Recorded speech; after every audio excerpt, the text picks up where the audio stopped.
All right, well, good morning, everyone. Welcome to our final session for PPA 535 Intergovernmental Relations. Hope everyone's doing well today. We've said before, we have a full schedule of articles for today, so we are going to try and progress through them as quickly as we can. So as always, as I did last time, I'll curtail my comments at the end of each article. But we'll go through our articles, and once we finish those articles, then I'll have a few words to say to kind of wrap everything up from the course, and then give you a few reminders, not only for completing this course, but also some reminders for your next course, and then completion of the MPA program. So where we are at for today is we have several articles. Our first article will be Federalism by Waiver, which is Perla's. Then we'll do the State of American Federalism, which is Owen's. Then we will do the Tax Cuts article, which is Roberto's. Then we'll do Voting Reform, which is Leanne's. We will do Governors in Control, which is Lizette's. And then we'll wrap it up with Federalism in the ACA, which is the article that we added, and that one is one that will be done by Oyuki.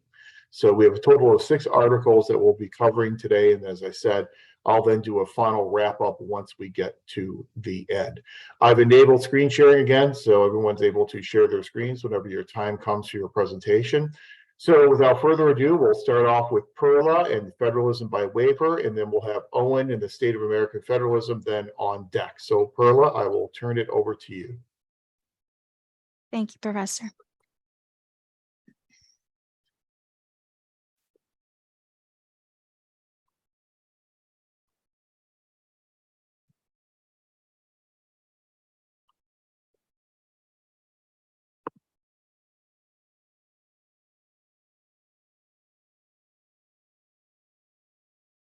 Okay, is everyone able to see my screen? Yes, we can. Thank you. Okay, so as Dr. Powell just mentioned, I'll be going over the Federalism by Waiver, Medicaid, and the Transformation of Long-Term Care article by Frank Thompson and Courtney Buke. So pretty much what this article goes over in the summary is pretty much discussing how waivers really have been used by various states in the United States to really just reinvent their Medicaid programs to be able to either fit their policy preferences or maybe the needs that they might have with their constituents. And so really it's been widely used since its implementation in the 80s. So this article really focuses on a specific waiver, which is the 1915 waiver. That was really used for, again, to modify just the long-term care component with the HCBS services that we'll go into in a bit. But really his focus in the article is primarily looking at this type of waiver. How is it used? What are the benefits in terms of for the states? What were the benefits in terms of also the program as a whole, kind of the progression? And then also just what does it mean in terms of the intergovernmental relations, between the federal government following the federal regulations and also the states who are pretty much the ones requesting these waivers, and what are they doing with them? So we'll go ahead and go over those items during the presentation and go over exactly, how do these waivers come about? How did they evolve? And again, what was their impact? So first off, like I mentioned, this waiver is focusing on Medicaid. So I thought it'd be good to kind of start off with, what is Medicaid to begin with, little quick overview, and kind of give some rough numbers in terms of really how many individuals are being impacted by Medicaid today. So Medicaid, pretty much it's a health insurance program that right now, as of this month, actually covers about 82 million individuals. So it's a very, very huge program. And that because it's so big and covers so many individuals, its budget is also significantly large. For the fiscal year in 2021, their budget spending for just Medicaid alone, so this is not confusing it with Medicare, but just Medicaid alone was $748 billion. So just goes to show you exactly just how much goes into just this one program. And the thing about Medicaid, it is an entitlement program. So I'm not sure if any of you are familiar with other entitlement programs, but the way that entitlement programs work, it's pretty much just a government program that is guaranteeing certain benefits to a particular group of individuals. So in the case of Medicaid, for example, it's an entitlement because anyone who meets the eligibility rules for this program pretty much has that right to be able to enroll in Medicaid coverage. I don't know if anyone can go ahead and maybe just put it in the chat, or you can go ahead and also unmute yourself. But what are maybe some other entitlement programs that you're familiar with that you can go ahead and share? And let me just see if I can see the chat. Here we go. Jelani, Social Security. Yep. That's definitely one of the big ones. So we do have Social Security. FISO, I think the WIC might not be one, but I would have to double check. So it has to be something that, again, that I want to say the bigger ones that we're looking at, right, are Social Security, unemployment benefits. And so Medicare is the other component as well. So we are looking at, those large programs. So pretty much a lot of people are paying into. Federal funds are being used. And again, they're going to be expected at the end of, whatever criteria that they're going to be receiving those benefits. So those are great examples of definitely some other entitlement programs. So the thing about entitlement programs is that states, they're not allowed to establish interest lists for these, right? So it's based on that criteria, the eligibility criteria, in order for them to be able to have that right to receive those benefits. So when it comes to now long-term care, Medicaid is actually the primary payer of funds for long-term care across the United States. We'll take a look in a little bit in terms of, kind of what are the other percentages in terms of who's funding long-term care across the nation, but Medicaid takes a chunk of it. So it is very, very significantly important in terms of just, the coverage out there. And because it's the biggest payer, a lot of the Medicaid programs, when it comes to long-term care, really rely on federal waivers to really just be able to, use those federal funds to customize their plans and really just be able to maybe provide or maybe remove requirements that they would not like to abide because maybe, again, it's not in alignment with their policy preferences, or maybe it would inadvertently impact their constituents. So just kind of as an estimate, does anyone maybe have a guess on maybe how much of a percentage really, Medicaid contributes in terms of paying for long-term care across the United States? Aside from private insurance and, maybe other public insurance out there, what would you say is a percentage that Medicaid contributes to long-term care? And you can put it in the chat, just type, so is that 75%, 70? Okay, so a lot of 70s here. So as of the 2018, there was slightly about 52%. So we're not there to the 70% just yet. But if you can see, just as a bigger, a bigger look at the whole pie, you can see that it's 52%, which equates to about 196.9 billion out of the total, which is 379 billion. So you can see here that the funds are really coming from some private insurance here, out-of-pocket expenses. As we know, long-term care is very, very expensive. So here you can see just really how much Medicaid really does, put into that pool, which is why it's named that, primary payer, because it does put in more than half. So just something more for context, you can see there. We do anticipate maybe this to grow more as we have factors coming up, right? We do have our baby boomers. We do have more individuals now also being eligible for certain benefits in terms of disability, as we are expanding maybe the disability category. So this will be definitely maybe growing the next 10 to 15 years, of course. So for right now, this is what it looks like. So now we've gone over just some overview of Medicaid, and then now a little bit of focus more on the long-term care in terms of where does Medicaid fall into that spending.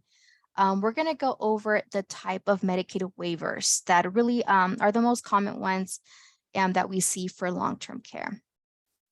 So for the purposes of waivers. When we talk about waivers, the way that it's used in the term of the federal government is they kind of use it as a mechanism that the states can use should they choose to be able to reinvent their Medicaid program. So it's pretty much an option. They do not have to apply for these waivers. It's just there if they wish to, make some modifications, or again, maybe they don't want to maybe implement one of the requirements, right, that is included for whatever reason. So the two type of waivers that the authors do mention are the 115 demonstration waivers and the 1915 program waivers. So I'll start with the demonstration waivers.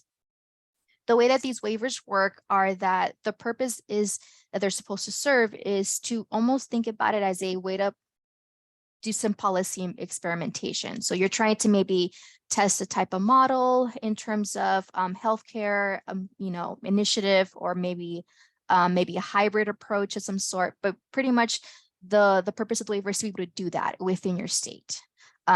With this demonstration waiver, though, it does come the requirement to be able to do provide kind of context and justification to the federal government, because then they do require a formal evaluation of that plan.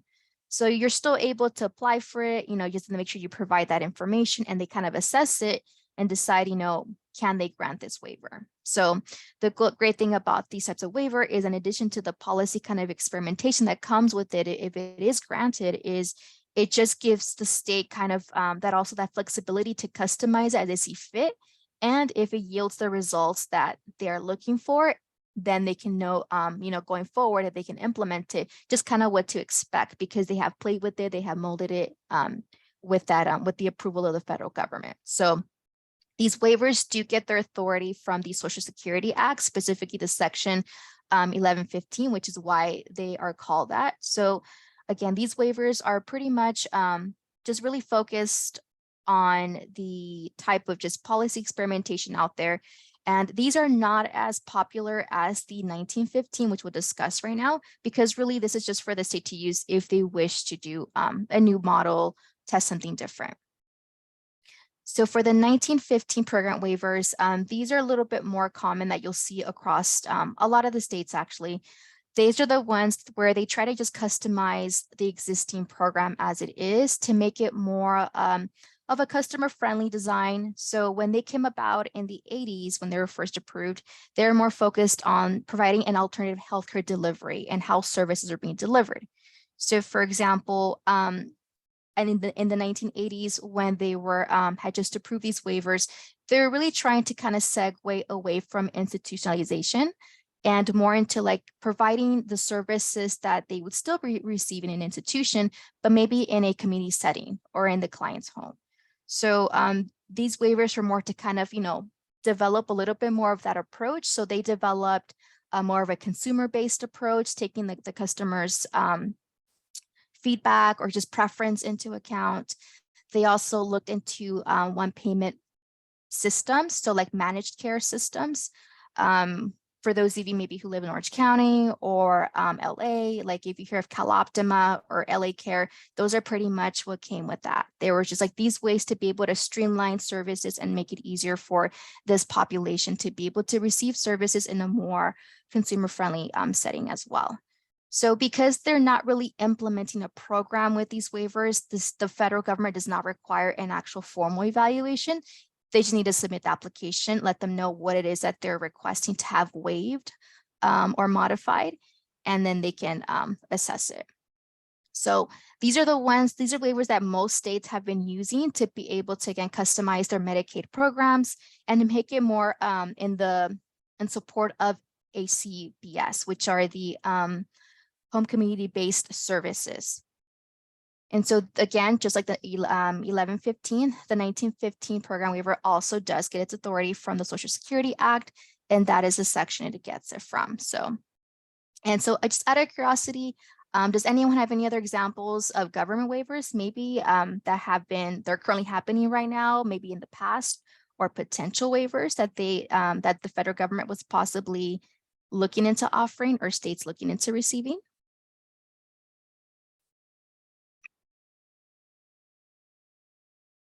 And you can type it in the chat or unmute yourself.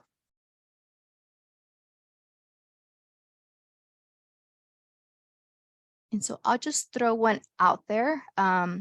This was back when they were looking into the legalization of cannabis, and they were possibly exploring as states, kind of some states were possibly exploring the possibility of waivers. So in the event that they just, weren't sure if their state was going to be for it or not, or, pretty much how they could go ahead and legalize it, for whatever reason that they were maybe having their preference for the policy preference, but they were looking at that point at some waivers. So waivers can be used for a variety of different programs, different reasons, and that's kind of one way that they were also looking at.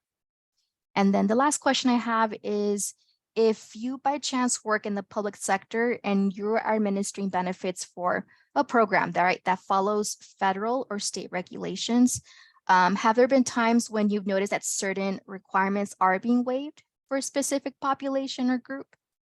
And if so, you can go ahead and share those in the chat or unmute yourself.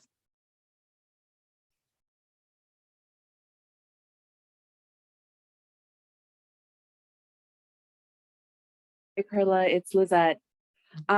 So I don't know if this would necessarily fall under this realm of waivers. I think this is more because of like the public health emergency. But I work for social services, and right now, one of the programs that we are, well, actually, no, now that I think about it, we're not necessarily waiving requirements. We just are not taking any negative action because of the public health emergency for the Medi-Cal program.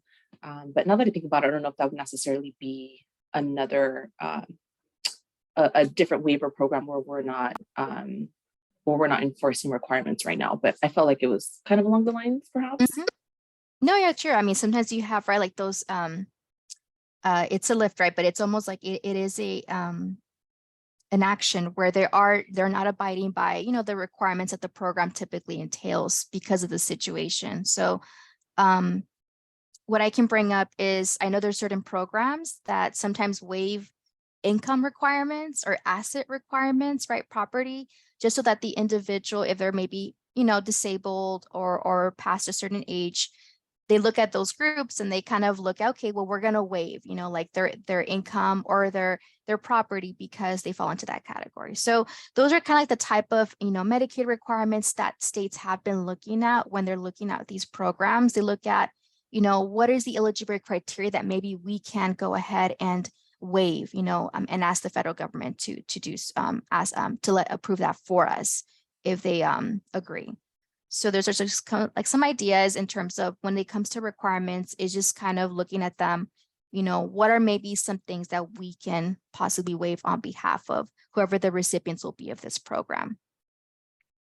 So thank you for sharing. Okay, and so now that we've talked about the types of Medicaid waivers, as I mentioned, the author really goes into a lot of detail with the 1915 program waivers. So that's the one that he really just kind of focuses in terms of the impact, the evolution, and really what has been like the benefits of especially these program waivers. And so as I had mentioned, these program waivers really became in effect in 1981. That's when the and I'm pretty sure going to butcher this, but Omnibus Budget Reconciliation Act was passed. And so that was how these waivers, program waivers, came about pretty much once that act was passed.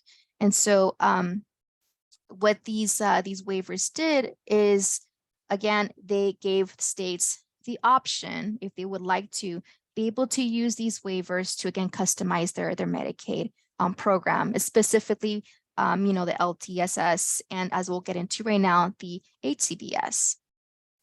So in terms of the changes in the HCBS initiatives, states now pretty much had the flexibility with this waiver to be able to now really focus more on their home and community-based services initiatives. As I had mentioned before this passed, really the main focus was more on, nursing homes, institutions. A lot of the funds really went into that pool, and not enough really went into the HCBS, because really it wasn't a federal requirement. The federal government wasn't really enforcing the HCBS on the states. It was more like, here's this grant, it's a pool grant, so you use it for both. And obviously because long nursing homes and institutions are very expensive, a lot of the states were pulling a lot of their funds into these this pool instead of ACPS for that reason. So what these waivers did is they allowed the states to be able to, again, customize their ACPS efforts to make it more feasible for them to manage. Some of that was the creation of waitlist. So they could now, have potentially eligible recipients of these services put on a wait list if maybe the state had already reached its cap on number of participants. So let's say a state is maybe, only have funds at the moment for, let's say, 10,000 recipients of these services, then they would put that cap at that number, and whoever didn't make that cut would be put on a waiting list. So they did go ahead and develop those initiatives, and then they also had now the flexibility of targeting specific geographic areas versus offering the services statewide, which made it easier for the states to really go ahead and focus on maybe a specific population that they wanted to, really offer these services to, versus having the pressure and maybe not the resources to be able to offer it statewide at that time. So when we talk about home and community-based services initiatives, really what they're talking about is services that are non-medical in nature. So they're things like personal care services, adult day health services, pretty much anything to these beneficiaries that they can receive in a home or community setting. And what they are is really just to be able to provide the same level of services to these individuals, but outside of institution, where it's a lot more expensive and it's not maybe of their preference as well. And so in addition to these changes in the initiatives, what this change also did a lot was address the institutional bias. So as I mentioned, a lot of the regulations beforehand were really kind of pushing more towards institutions.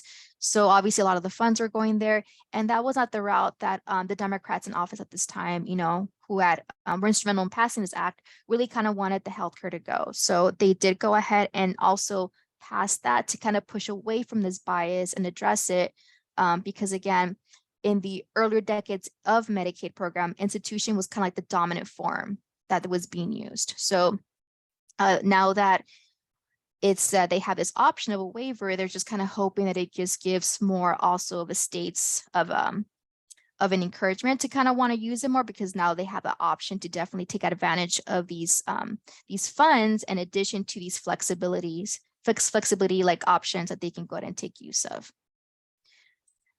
And as I mentioned with funds, there was definitely a shift in Medicaid spending. So a lot of the funds prior to 1915 waivers were going to nursing homes and institutions. And so just to, kind of get an idea, how many of you, and you can type it in the chat, do you think that funding, since the implementation of 1915 has gone, pretty much like it stayed the same for nursing homes, has decreased, or has increased? And you can go ahead and type it in the chat. So how do you think nursing homes now are receiving those funds? Okay, so Christine is saying that now we're seeing an increase. Or you're saying that, okay. And then I'm seeing increase a lot of them. Okay, so you guys are saying that the funds towards long-term care have increased since the implementation of these waivers, but specifically for institutions, correct? Okay, so you're saying yes, okay. So there's a little bit of surprise, because what the legislature at the time was trying to accomplish, right, was to address the institution bias by implementing these waivers and hopefully getting more people to be at home, right, getting these services. So what this actually did is it did the complete opposite.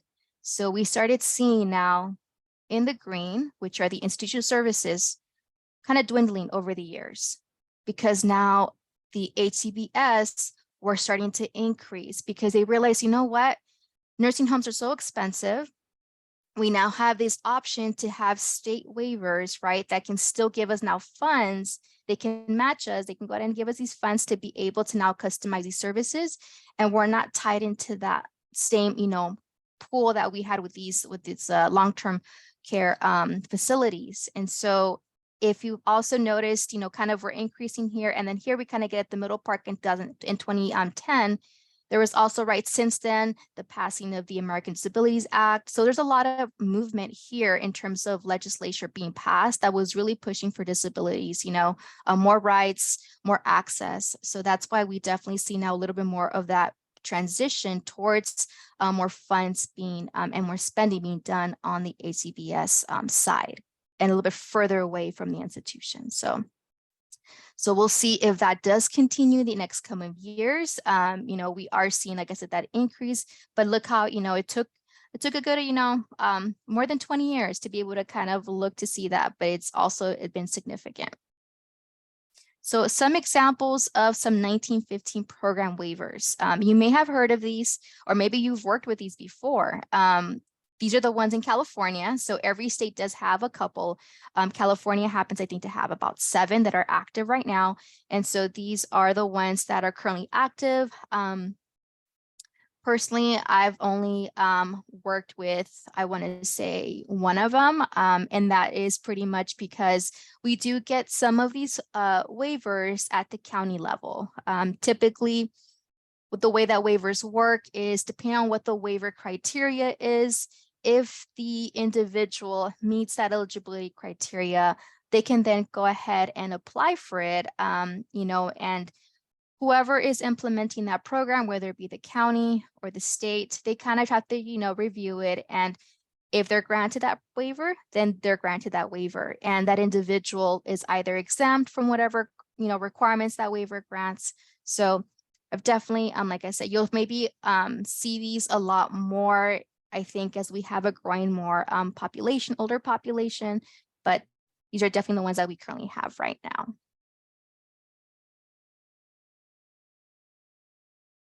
All right, so what is the appeal of these program waivers in terms of, like either to the states, what do they find appealing just from wanting to even apply for these, aside from the benefits that we just mentioned, right? Expanding some of their services, they now have that as an option from the federal government, they can customize it, etc.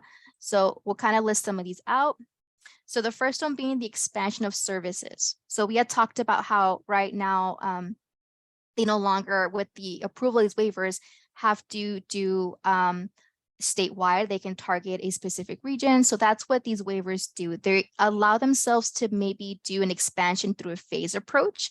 So for example, if you have maybe some more liberal maybe states that want to maybe focus on a specific population and they want to do it in phases, that they can do so as well. They can do it like that. If they have maybe a specific target, they don't have to do it all at once. So it does lend itself really nicely to expansion of services at that level. The other benefit is that it is cost neutral. So it's an inexpensive way to really be able to provide a form of HCBS.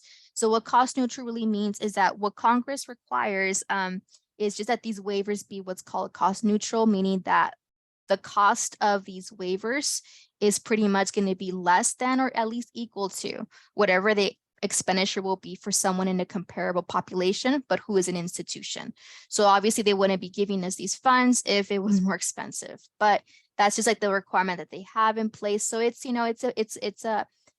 it's cost efficient for the states, and it's also, again, as long as it's in compliance. So they do have also that benefit. And the great thing is that not just is it, less expensive institution, but again, it's more consumer driven. So more to the consumer's preference and making sure that they are have the option of being at home instead of an institution.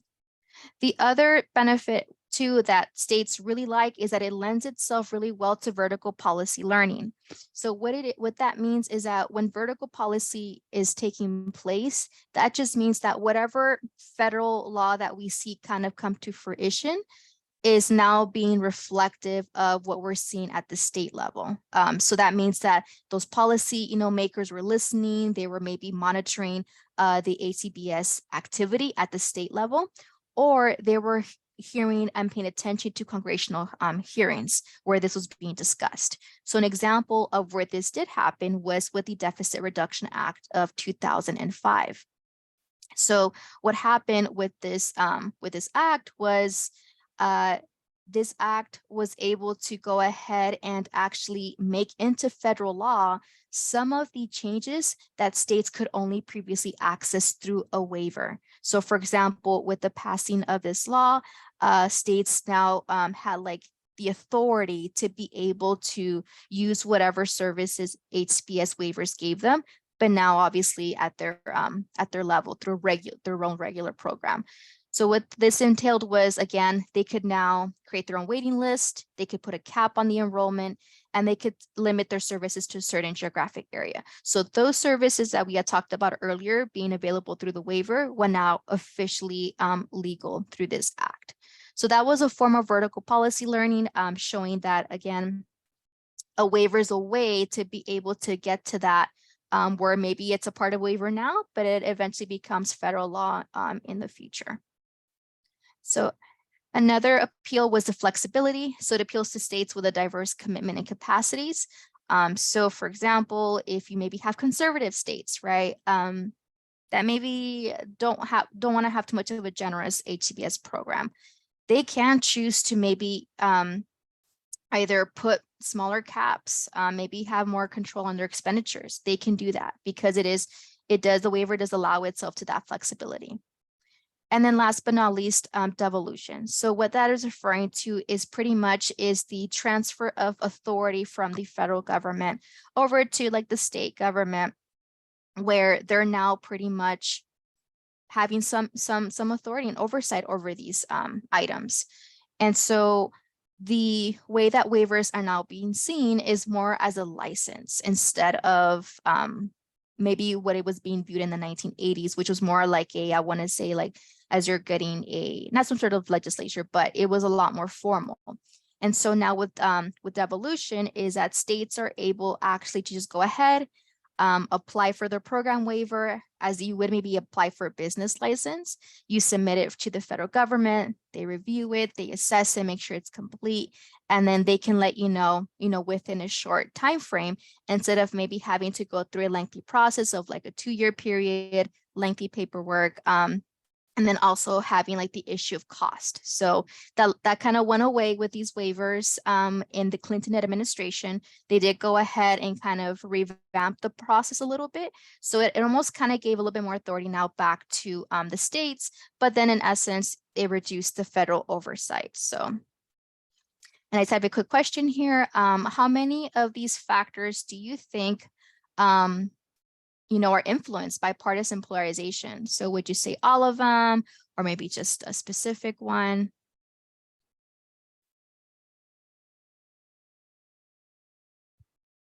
And you can just type it in the chat, or Chris was saying all.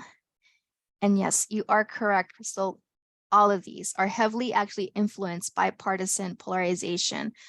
So pretty much, what that is, what that's saying is that if you do have, let's say, a very strong Democratic executive or legislative branch, you may have maybe an administration who is more for approval of waivers for the reason of devolution, meaning like, hey, we want to give the states more authority on this item, right? And maybe if you have the opposite, where you have strong or administration who is more about their policy preferences, they might use waivers in a different way. So they might use it more as a way to contradict federal regulation, kind of how like Trump did with the 3 states that he approved, I think in 2019, I believe it was like Florida, Texas, and Tennessee, where he actually gave them waivers to be able for not expanding Medicaid. It was just for them to be able to fund their uncompensated pool of uninsured individuals instead of expanding Medicaid. That was like the waivers he granted to them. So it can be used in different ways, but these are all influenced definitely by partisan polarization. And so one thing that the authors do make a note of is that pretty much all this is tied back to is executive federalism. So what that means is just that when we talk about executive federalism is that policymaking process where pretty much it's now shifting away from just completely the legislative branch. And now we're bringing it to the executive levels of both the state and the federal government. And now we're having those conversations in terms of, making policy in a different, almost like forum. So the authors really definitely hint that this is really prevalent in this area with the waivers of Medicaid. And that it is actually also, again, as we saw, resulted now in a couple of federal laws, which one of them being the DRA. So that is an example of that. They're also claiming that because of what we've seen kind of progress over the last couple of years in terms of the Medicaid transformation for long-term care, that we can actually see that executive federalism is on the rise.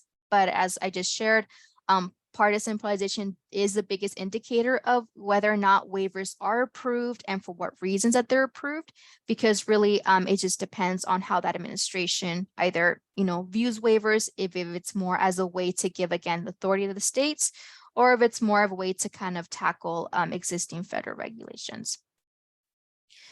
And he does mention as well a lot of intergovernmental bargaining. We're talking about that polarization level. So it's having to, kind of come to the table. And this is kind of one way that we can make sure that we make progress when we're dealing with maybe divided governments. So for example, let's say you have Democratic leadership, right, in the executive and legislative branch who wants to maybe implement the ACA expansion. But then you have those that are in Republican leadership in both branches and they oppose the expansion, but they don't want to implement it. So one way that you can kind of have that intergovernmental bargaining is that when you meet, you're able to kind of either bring forward either restrictions that you want to implement or maybe take away, as for example, there was the removal of the tax penalty for not having insurance that the Trump administration did bring forward. Or right now, the one that was recently very controversial as well was the work requirement for the Medicaid expansion as well, which was turned down by the Supreme Court. So there's different ways that you can kind of come to the table with both parties and still be able to get at least some sort of items out. All right. And we actually just talked about it, but for recent healthcare policy change had and continues to have a significant amount of intergovernmental bargaining. As I mentioned, that is the ACA. And so the last considerations that the author just kind of leaves us with, especially because we've seen a lot of different ways of how waivers could be used, specifically just with Medicaid, is that because waivers do give states the flexibility of so much customization in a sense, we see a lot of interstate variations in long-term care and HCBS. So because there's so much customization and variation going on, it's also very difficult to then assess the effectiveness of these plans, of these waivers, because really there's nothing to be like, well, let me compare the California 1915 waiver on this to maybe the one in New York, because they might have different requirements, different things that they went ahead and modified. And so it wouldn't be just a fair assessment. So he does make that point out. There's a lot of interstate variation, so it is difficult to look at.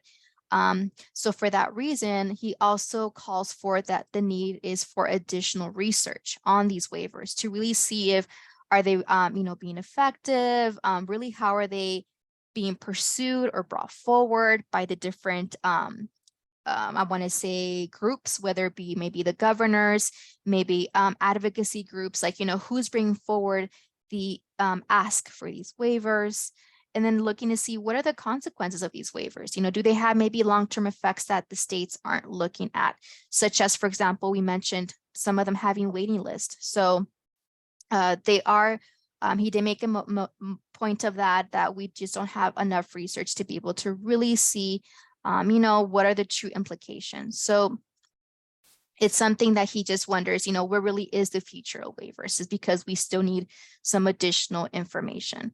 But what we can know is that the biggest indicator of what the future waivers will be in that partisan polarization. That's what we kind of will get us some type of indicator of where that administration will go.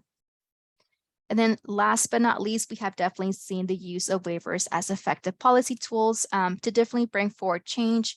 and also just policy experimentation to learn more about potential models and if they can be effective. And so that concludes the presentation. And let me know if you have any questions. Okay, thank you very much, Perla. And yeah, waivers are interesting in that it's kind of a double-edged sword for the federal government, that the federal government will use waivers to induce states so that they give them some flexibility, so they're more likely to participate in the implementation of programs in their own way. But in doing so, the federal government also then loses some control. And the problem is obviously when the federal government sees grants a waiver and then sees a state being successful with their innovative approach, and then decides what's good for the entire country, and then tries to make it policy for all states, even though all states are not created equally. But okay, thank you very much, Pearl. I appreciate it. Let's see. I think we've got Owen up next. So Owen for the State of American Federalism. Thank you, Professor. Can everyone hear me okay here? Yes, we can hear you. All right. Can you guys see? Can you guys see that okay? Yes, we can. Awesome. Okay. So my article was the annual review on the state of American federalism by David Koneski and Paul Nolet. It's an annual review that kind of looks into the happenings of that last fiscal year and kind of adjusts and postulates on the future of American federalism and how intergovernmental relations have changed. So I was definitely interested in looking at this one because these last couple of years have been really monumental in changing kind of the landscape of American federalism between all the pandemic events and police brutality and all these different things. It's been a very active couple of years for the state and the federal government. So without further ado, let me jump in. So to begin overall, it's a fairly long article, but the defining issue that the authors seem to kind of gravitate towards and continuously harp on throughout the entire reading is that political polarization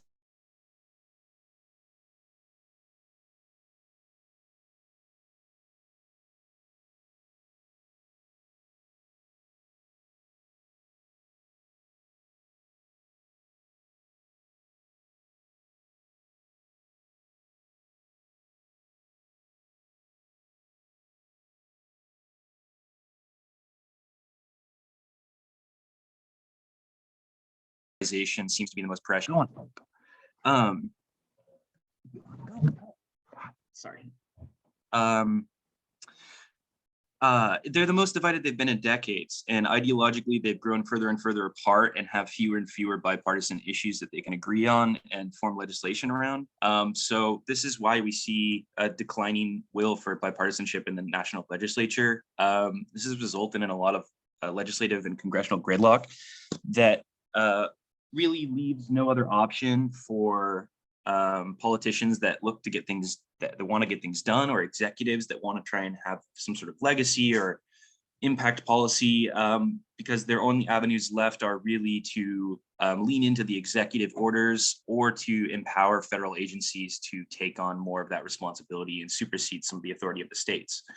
However, we see, and this is another overarching theme, but Republican strategy has shifted a lot in the last couple of years, and the authors seem to have the takeaway that the Republican Party has really established itself in a very concerning and strong position in terms of being able to shape the future of American political discourse and the actual laws and rules of this country. And a lot of this has been kind of evidenced in the growth of uncooperative federalism and challenges by the states to federal authority through the court systems.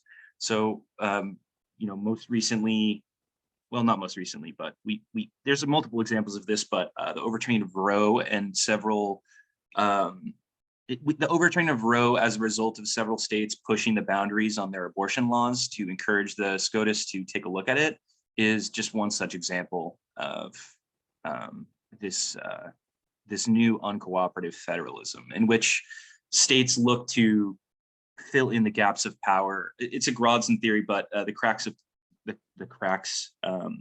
inherent in decentralized states allow for state authorities with some discretionary ability to increase their own power to fill in those gaps of federal power and really bolster their own positions and ability to legislate as they want. So moving into the first question for the class, does political polarization show itself or impact your work in any way? And if so, how does it do that? And you guys could answer in the chat if you want to as well. I can't, okay, I can see it now. But if anyone feels like kind of talking about how political polarization impacts their workplace or even just their personal life, I guess.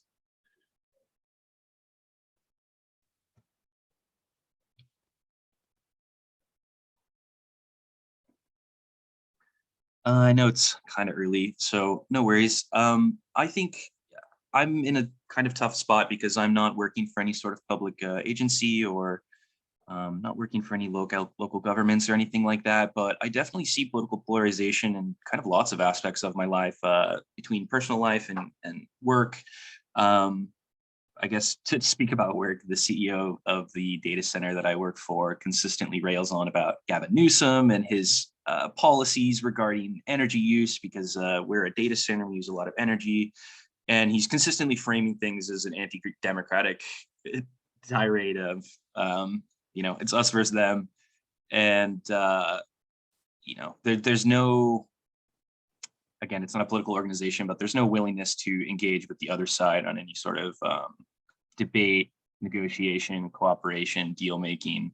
The political will is gone for that. So I think political polarization definitely makes itself heard in a lot of organizations. And why I was asking you guys is because in a lot of local governments, or the kind of running theme of local administration is that it is in some sense apolitical. It is not nearly as divisive and wordy as kind of national elections and lawmakers, but I don't think that's the reality on the ground.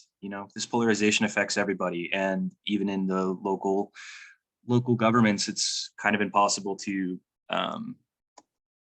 ignore at this point. Everyone has their opinion, and it's becoming increasingly difficult to even agree on a basis of facts to legislate. So moving back into the presentation here. So moving on to some of the developments in American federalism. Again, a lot of these are going to be really primarily focused on what the Republican Party has been moving towards, because this is the year that they've really accomplished their goals in terms of their long-term strategy to infiltrate the court systems and shift the laws of this country towards the right. The authors would argue that they have really achieved that, or are in a position to achieve that. So to begin here, we see the reshaping of the federal courts has been a goal for conservatives for around half a century, since the liberal justices of the 1960s and the passage of lots of civil rights legislation, Roe v. Wade protection, Voting Rights Act of 1965. The court systems and the Supreme Court became very prominent to the Republican Party in this moment as the courts became pretty liberal and consistently stayed liberal for the next 40 or so years, which is why we didn't see a whole lot of Supreme Court challenges to existing legislation, because the through line of court logic remained roughly the same. But previous Republican Supreme Court nominees were ultimately kind of disappointments. We saw Souders, O'Connor, and Kennedy favoring the quote unquote liberal choice or the liberal decision on issues such as gay rights and voting rights and that kind of thing, which really the Republicans were not happy about. It might have been, they regretted their Supreme Court nominees in that instance. So we see a certain individual organization known as the Federalist Society, which was originally kind of a private group at Yale, but grew into kind of a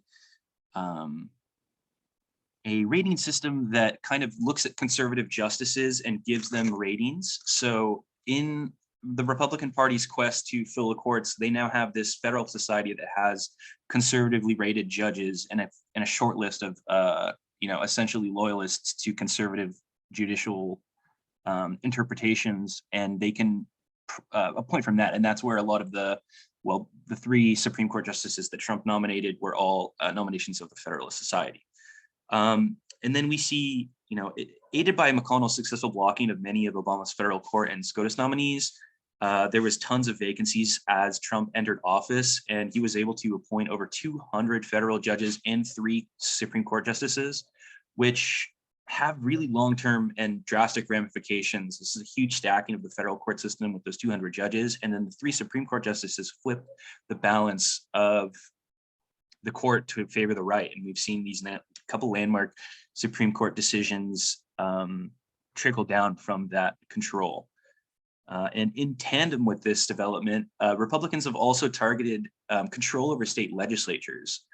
We see the Conservative Party succeeding in consolidating control over state legislatures and executive branches on the state level.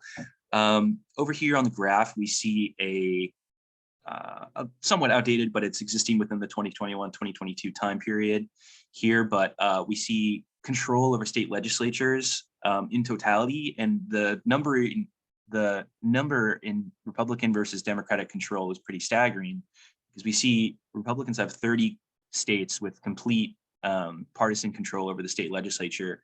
And in a lot of these cases, and it applies more to Republicans, they additionally not only control both branches of the state legislature, but also the governorship, which is a trifecta that allows them to really create any sort of state laws that they want. So out of the 25 state legislatures experiencing a partisan shift in terms of total state legislature seats gained, only 3 were in favor of the Democratic Party. So we see like there's big movement within the state legislatures, but almost all of it is conservative leaning. And this is also kind of, you see Republicans control 61 state legislature chambers compared to Democrats' 37. And on the flip side, we do see Democrats consolidating their power base somewhere else. This is mainly in the urbanized municipal jurisdictions, like basically the big cities in any of these states. Within Georgia, we can see like Atlanta being a Democratic stronghold, and they have the local authority and in the city council and the mayoral's office. They've gained pretty solid control over a lot of these major American cities, where I think 17 of the top 25 most populous cities are Democratic controlled with a Democratic mayor and all of these things. But as we will see coming up, this hasn't, or it will potentially not prove to be a winning strategy by just consolidating power in the cities. That's because there's been a lot of changes to the conservative agenda and the goals of the Conservative Party in attempting to implement their will. So given the Republican strategic control of the federal judiciary and state legislatures, complaints about federal rulemaking have escalated to challenges of constitutionality. We see this again, as I mentioned, with Roe, with vaccine mandates, with the ACA's Medicaid mandate. All of these things have been brought by they've been pushed by state legislatures at their local level, and then escalating ultimately after legal challenges to the Supreme Court, which now, being more conservatively leaning, has been favoring them in their decisions and allowing them greater state control to fill in the cracks of federal authority. It's ultimately weakening federal authority as part of the agenda here, or part of the goal. But we see a couple of key legal doctrines also up for reinterpretation given the Supreme Court's changes. One of which is the Chevron doctrine, which refers to the oil company, but it was established after a legal case in which I believe that the National Resource Defense Council or something was suing Chevron, or overstepped its authority, and Chevron was suing them back. But basically the legal doctrine was kind of re-established, or more so founded upon an idea that the legal doctrine empowers administrative agencies to interpret ambiguous statutes. So power that is not directly delineated to them, if it's still within the scope of their services and their capabilities, then they can go ahead and, with the generous interpretation of this legal policy, obviously can supersede and grow their own authority to do those different jobs. But the Supreme Court has been on several cases kind of limiting the authority or the interpretation of Chevron in this case, or the Chevron principle, in limiting like what the EPA can do, for example, with plastic man bags. The CDC's eviction moratorium on rent was shot down based on this principle, or a ungenerous interpretation of this legal principle. And even going further, it hasn't been employed yet, but the Supreme Court, the current SCOTUS, has brought up the idea of the non-delegation doctrine, which was only used once before in the 1930s to combat some of the government policies over the New Deal. But it basically states that if not expressly delineated through authority, the Supreme Court has the ability to shoot down the actions of federal agencies, or if basically it states that the legislature has to delegate authority to executive agencies or federal agencies in order for them to have that actual authority, which is a huge break from the way that we run things now. The Chevron principle has allowed federal agencies to fill in the gaps and modify their services to best accommodate for the needs of the people. But if this non-delegation doctrine is brought up, then truly everything that is done by state agencies must be explicitly delineated. And in that sense, if it's used against like environmental agencies or any of these things, that could mean serious ramifications and a huge break in court tradition and doctrine of the last 50 years. And all of this is to say that there is a pretty concerted effort to limit the amount or potential of federal rulemaking and the ability of executives' orders or federal agencies to supersede the authority of state powers in the absence of this legislative inaction, or in the absence of legislative action, because there's not much being genuinely legislated, which means that a lot has to be left for interpretation, and the employment of the Chevron principle is really crucial to the functioning of federalism and intergovernmental relations between the federal agencies and state and local authorities. But with the Supreme Court that might potentially challenge these doctrines, that could mean serious repercussions for the way that American federalism plays out for the next couple decades here. Again, because the Supreme Court is lifetime appointments. This is a long-term play by the Conservative Party that has really paid off this year, and that is something that the authors of this article are really trying to stress throughout the entire thing. So here I have another question for the class, another open-ended question. Sorry, hopefully, yeah, okay. So basically, what other areas of focus have you noticed pop up on the Republican agenda in the past year or so? I've mentioned a couple things here, but there's definitely a lot that we've been seeing in Republican rhetoric or on the agenda setting list here in their actions. So can anyone kind of point out something that they've noticed as being recent or a new addition to the Republican agenda? Did you Election mention, result, I see that from Crystal.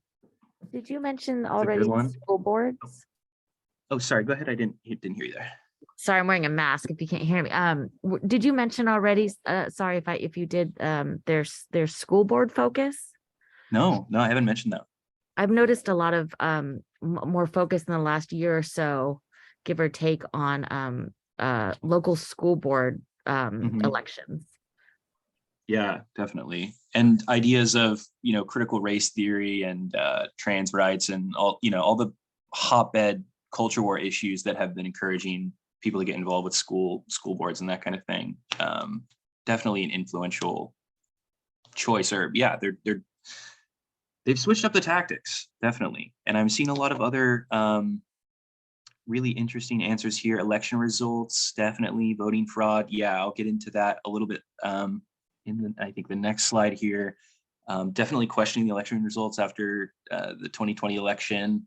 Criminalizing homosexuality, another really good one, Faisal. Yeah, I think that's also one of the main concerns and why we saw the Congress passing the Marriage Equality Act, I believe, just recently, the one that kind of enshrined interracial gay marriage, because it's pretty obvious that the Supreme Court has changed and is completely willing to supersede or throw away old established doctrines, and criminalizing homosexuality on the local level is something that I don't think we've seen outright, but they're posturing, and we see it in other different ways, such as anti-trans legislation or okay, and then let's see, abortion control, definitely we'll get into that one, and men with guns committing crime, yeah, definitely gun control is another one. I think the Supreme Court, with its current nominees, shot down the New York law, or kind of the New York practice, in which you had to demonstrate a need to have a concealed carry permit in the city.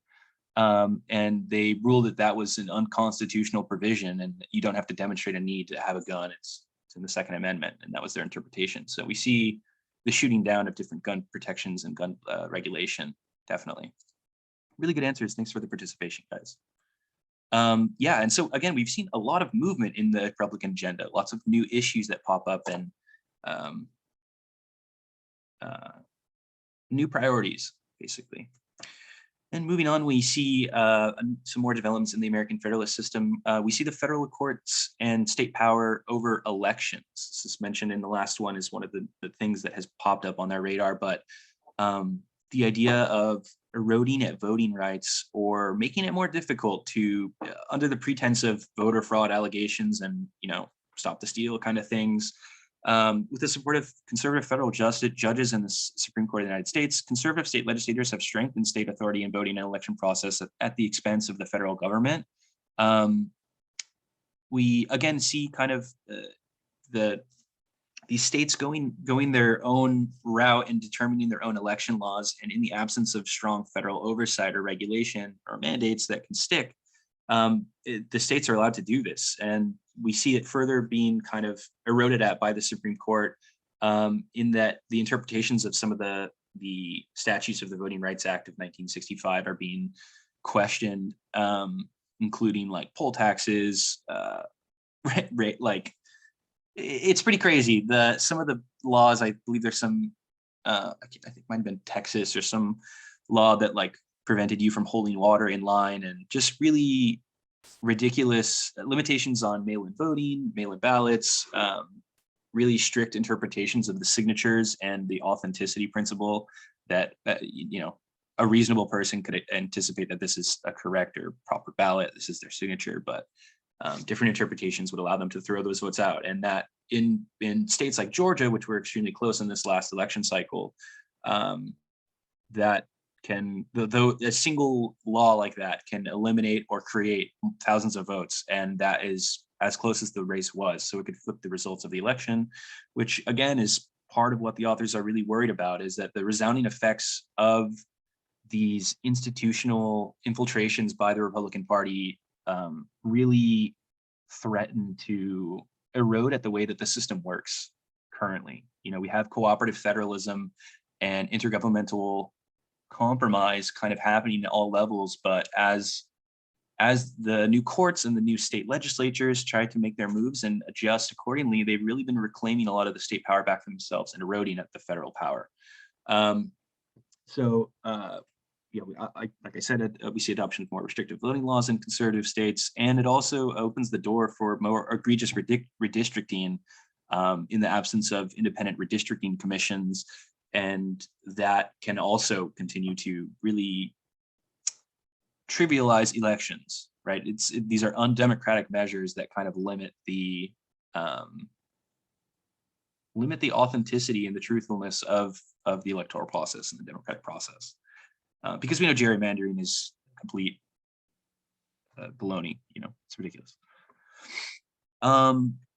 So another huge development that we see is state preemption of local authority. And this is kind of a tied in with lots of things, but we have a quote from the article that unlike state governments, which have explicit constitutional status in the American federal system, the autonomy of most local governments is limited by state law.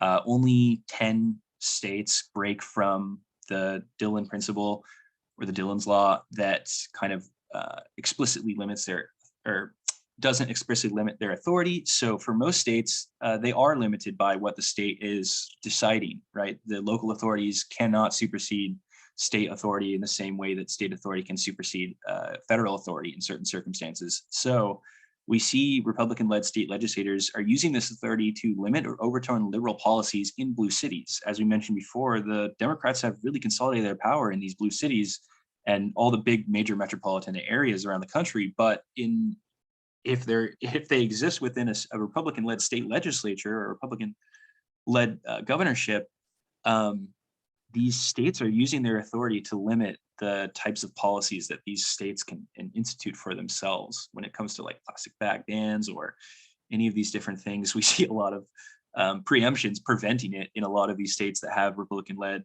state legislatures. But we also see that the same can be used by Democratic-run states to impose mandates on local authorities as well. And this plastic bag diagram on the left here is illustrative of that, in that we see kind of different, we see Republican-led states looking to limit the amount of independence or different, basically partisan, like limit the power of the cities to do their own thing and prevent them from becoming Democratic strongholds in law, particularly. And on the Democratic side, we're seeing it used in a centralizing way, as if it were an executive order or an executive mandate to kind of completely unify the entire state in terms of its particular laws. And then another development is we kind of see a big shift in the conservative rhetoric regarding personal liberties. This was, again, an intersect where we see a lot of the things mentioned that have popped up on the Republican agenda in the last year. We see the shifting political and ideological landscape of American politics have increasingly led to conservative state legislators, to push legislative boundaries and force the courts to resolve the issue. So we've been seeing them push the envelope on what laws they can even implement. Again, with the overturning of Roe, it was prompted by, I can't remember what state, but a 15-week abortion ban that had very few medical exemptions, no exemptions for rape or incest and that kind of thing, just like the most draconian version of the law. And this these laws get challenged in court and force them to go to the Supreme Court. And with the Supreme Court stacked as it wants, they can change. Again, Roe was a pretty abortion rights and Roe were a pretty established principle in American society for several decades, but they're pushing the boundaries, and it's been working. And so a couple of these instances we see of how the state legislatures have been able to achieve their goals and limiting some of these, or in particularly tackling these areas with the legislation. We see abortion restrictions happening in states all over the country in the absence of Roe protections. We see a return to expedient capital punishment in a lot of cases. There were many states that had limitations on obviously how you can go about capital punishment, and the Supreme Court ruled that they have the right to do it and do it however they want. Again, religious freedoms as being something that is superseding individual rights. Think the cake maker who didn't want to make a cake for the gay couple. Interpretations like that being implemented at a state level empower religious freedoms, but at the expense of certain individual liberties of other people. And then again, as Faisal said, gun rights, definitely. I mentioned the New York Supreme Court ruling, but expansion of gun rights and shooting down of questionable restrictions on the limitations of the Second Amendment. And then lastly, we see like a lot of anti-trans legislation going around in different conservative states. We're targeting children's sports, targeting hormone treatment for children, or any gender reaffirming care, or any of these things, right? Allowing children to change their name. We saw, I think in Texas, several other states, that doctors and parents involved in helping their child transition or really supporting them through that process can be charged with child abuse and have their child taken away. So it's some of the most draconian legislation that we've seen in a long time. And again, this is part of what the authors are particularly concerned about, in that the Conservative Party is pushing the envelope because they have the means to do so now. And it's not even through, well, I guess with state legislators it is, but a lot of it is long-term, right? The SCOTUS appointments are going to last for a while. And this strategy is a pretty winning strategy in terms of, if they control the rules, if they control the voting and redistricting and gerrymandering and all these different factors, you can kind of guarantee yourself a secured election. It's what we see in a lot of Democratic states too. Like, there's no chance of California or New York flipping red, but with total control over state legislators in a state like this, and then empowering the states to do whatever they want, we have really different and really alarming changes in legislation that impact people differently all across the country. Okay, and for the last closing here for my presentation, I want to ask one more question to the class. Of the potential trends and threats to well-functioning federalism I've outlined in this presentation, which do you personally find the most concerning and why?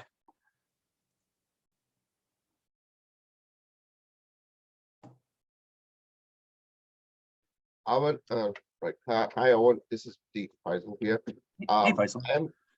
I am more concerned was like, as a minority, as a Muslim, Mhm. the first thing that when Trump took office was having The Muslim ban, yeah. the Muslim ban, travel ban. And then also there is so many states have adopted, they call the Sharia ban law. And that Sharia law, I mean, there's no way like less than 0.2% of the population could change the law of a country. That is impossible. But then they have brought those fringe issues into the light to criminalize and to marginalize people, because the majority doesn't know the minority, and it's very easy to otherize people. And then this is going for a significant amount of time. But now that we have a time to have a discussion, I thought I'll bring it up. These are some of the trends that I feel that will threaten the functional federalism, because these things happen in the past. It happened in Germany, it happens in other places, and still we haven't learned a lesson. Yeah, absolutely. That's a really good one, and one that hasn't been, because that could easily pop back onto the Republican agenda with the empowerment of individualized, state rulings.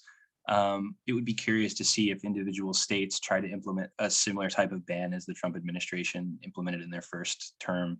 And yeah, I definitely relate. My girlfriend is Muslim, and the shit was really, really scary. You know what I mean? Her family is Bengali, and they were prevented from visiting. So definitely Faisal, great addition. Thank you. Crystal, I see abortion rights thrown in there. Definitely. I think that's another one of the most prominent ones that we've seen within this 2021-2022 time period, is the overturning of Roe and all the challenges and extreme restrictions that we see in a lot of conservative states. Again, because they have this entire control over the state legislature. They really have unbridled, unencumbered control to do what they want with their states. And again, part of the criticism I would level at Biden is that in posturing towards this moderate message at the beginning of his campaign, he didn't win anyone over from the Republican Party. And now we're seeing even more disparate outcomes that are not being fought actively by the executive, and so I think, yeah, this is ultimately, this article and getting caught up on the state of American federalism made me pretty concerned. I did my article review on the previous years, the 2020, 21, 2021, and that focused on, issues of the election and COVID and the racial strife of the 2020 summer, and the George Floyd protests and Breonna Taylor protests. But this particular year was really dialed in on the praxis of control that the Republican Party has established over the government. And this, with the pairing of both state and local municipalities with the federal court systems, they can actively combat the will of the federal government and the executive branch pretty concretely.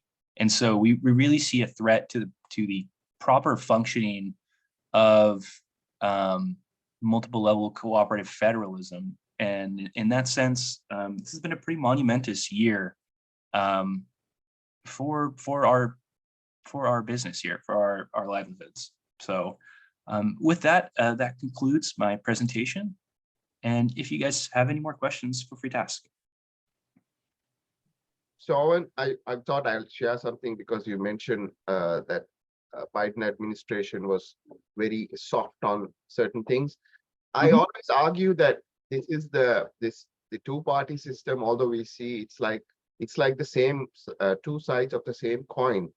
And during the just to contrast on what was happening during the Trump administration and the election between him and Hillary Clinton, as a minority, as a Muslim, it was like, whether do we have to voting for either of them, whether we want to be punched on our face or stabbed on the back, because with Trump, he just punched on our face straight away.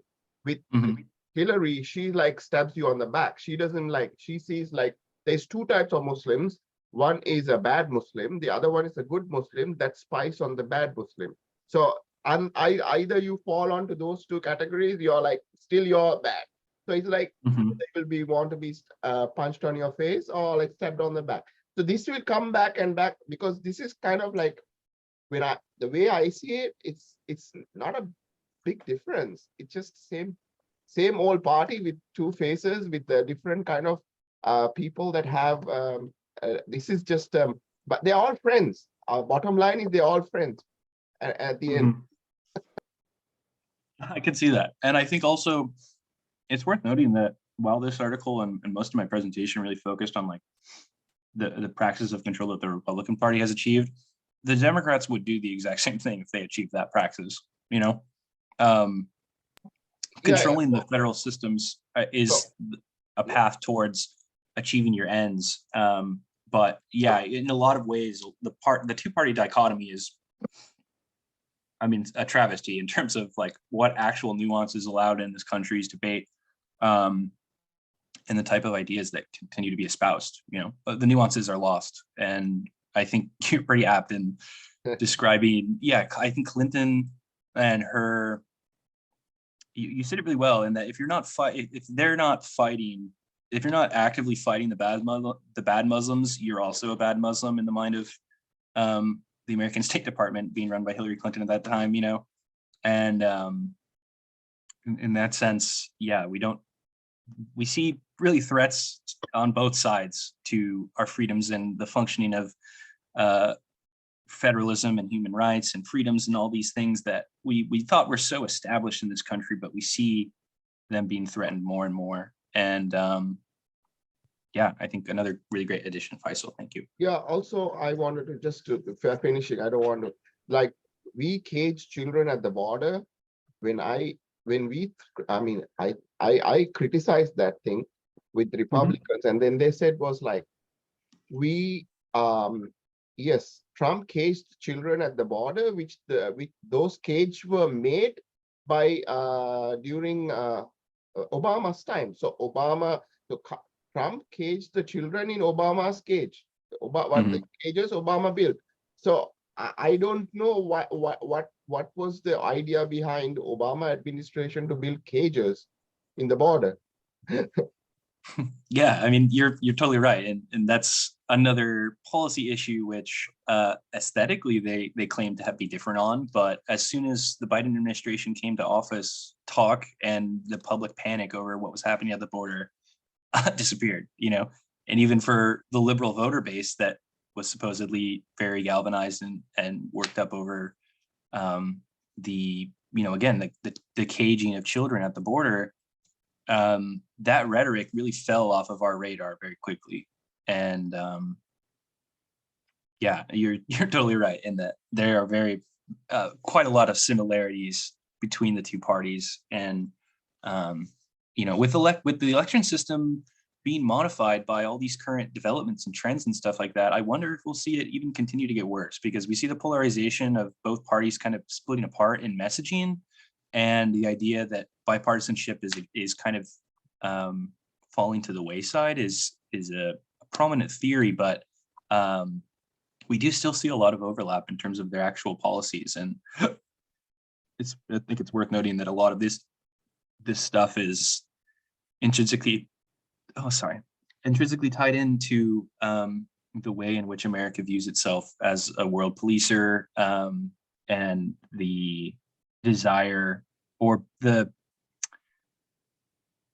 unjust rule of the majority in a lot of cases, whether it's again, messaging on like fear on crime kind of stuff works on Republicans and liberals. You know what I mean?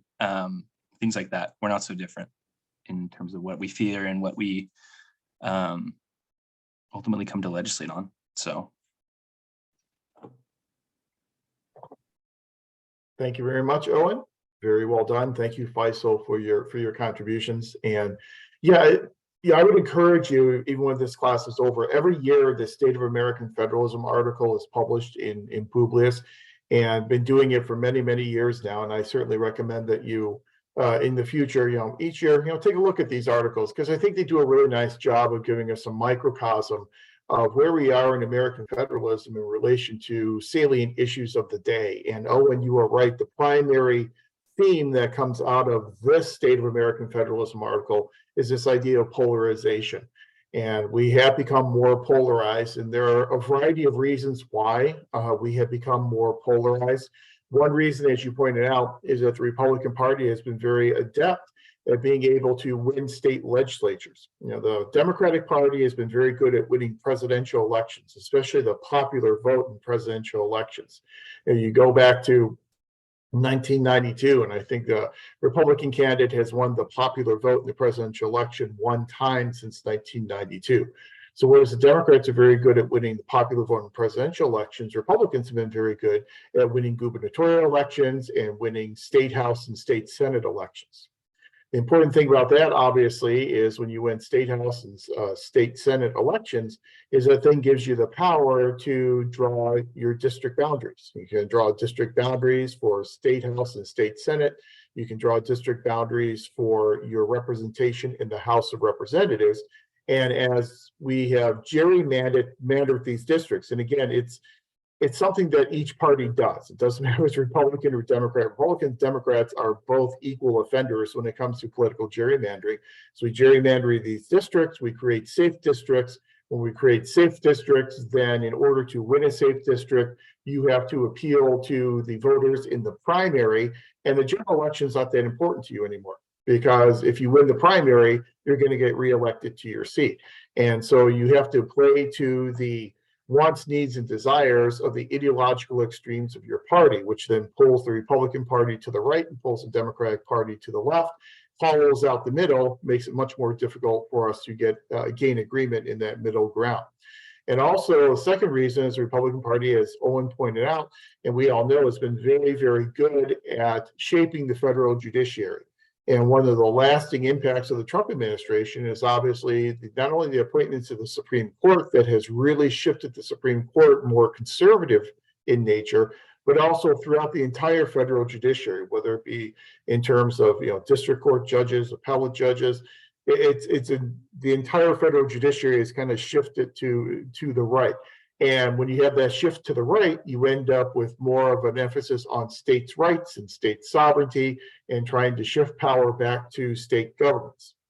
The problem, obviously, I know I'm going on too long, but the problem, obviously, is at the state level, again, as Owen pointed out, large cities, your metropolitan areas tend to be Democratic, whereas the remainder of the state, the more rural areas of the state, tend to be Republican, and your state legislature and your governor tend to be Republican. And so then you have the Republican Party in the state capitol preempting a lot of the decision-making authority of cities that are dominated and controlled by Democrats. We have this two-party system for a variety of reasons, and one of the major contributors to our two-party system is obviously our electoral college.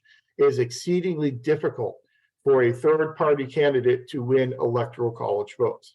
Ross Perot in 1992 won what, 19%, almost 20% of the popular vote, and received exactly 0 electoral college votes, just because of the way in which the electoral college is designed, and with the primarily winner-take-all system in 48 out of our 50 states.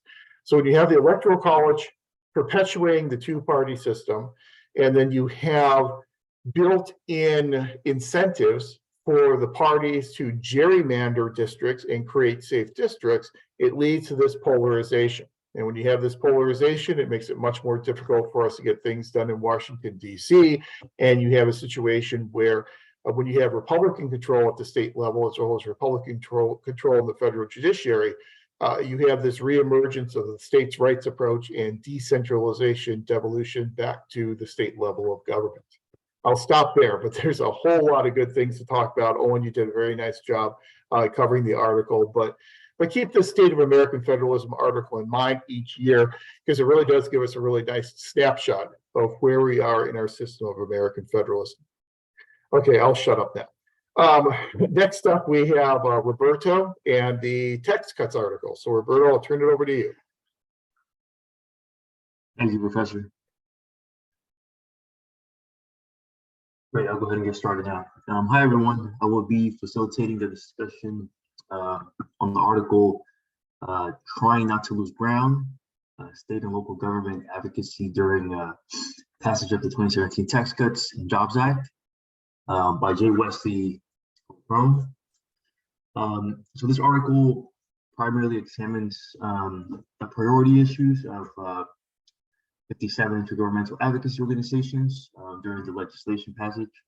So these groups played defense from the start in response to efforts by President Trump and congressional Republicans to streamline the tax code by eliminating the tax expenditures, blocking the potential elimination of the state and local tax, also known as the SALT, SALT, deduction, and preserving the tax-exempt status of municipal bonds interest, represented priorities for most organizations. So ultimately, the TCJA preserves many tax expenditures important to intergovernmental advocacy organizations, but the SALT deduction was capped at 10,000, which was a big loss.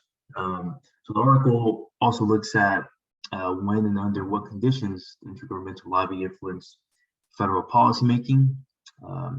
It finds that while state and local groups use a variety of tactics, their ability to navigate partisan politics and harness self-interest of members of the Congress is necessary to the success of the lobbying.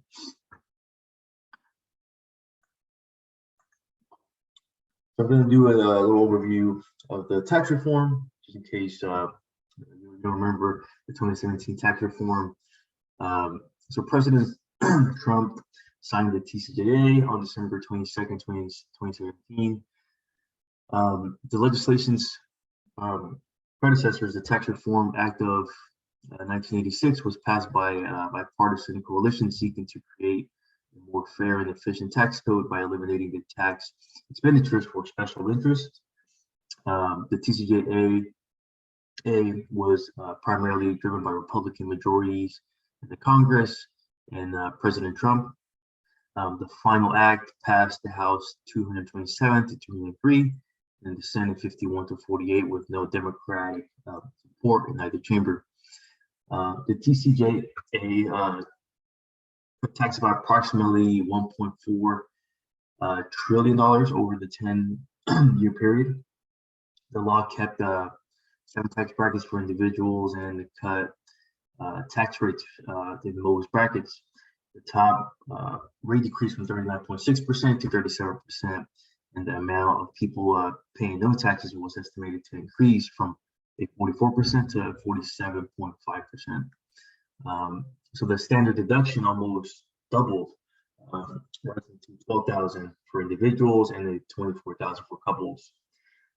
So this change was expected to streamline the tax process for many, since they would take the standard deduction rather than itemized.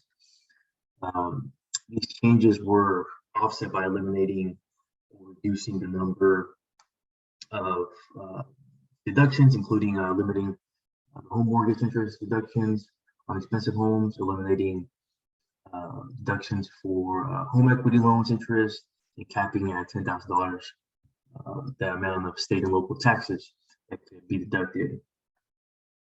So these provisions regarding the tax cuts for individuals are set to expire right after 8 years, which should be coming up soon, the next couple of years. Business taxes were cut by approximately 1 trillion, as a corporate rate was reduced from 35% to 21%. The law also sought to spur business spending by allowing depreciation deduction of 100% in the years after purchasing property or assets used for business. Finally, the legislation lowered to zero the tax penalty for non-compliance with the individual mandate for the health insurance set in place by the Affordable Care Act.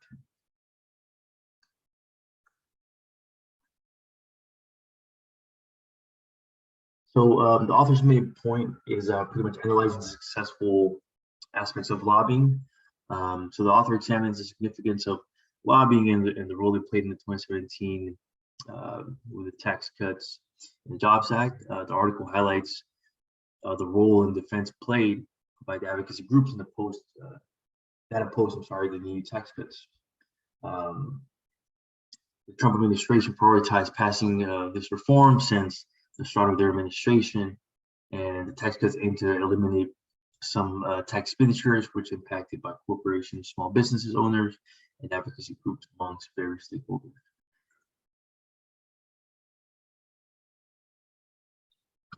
So many tax expenditures on the intergovernmental group's agenda were spared in the final legislation. So a capped state and local deduction, an increased federal deficit that could affect intergovernmental transfers proved, to be losses for most of the groups. So previous literatures on the state and local lobbying show that policy success is more likely if the following steps are included. So step 1 is intergovernmental lobby presents a unified front. Step 2 helps inform federal debate by providing quality information based on their experience. 3 is able to get pivotal members of Congress to leverage their votes on behalf of the state and local governments. And 4 can employ successful public relations by campaign and pressure of federal officials. The case study of the TCJA also tests these theories in order to contribute to an understanding of when and how intergovernmental lobby will succeed.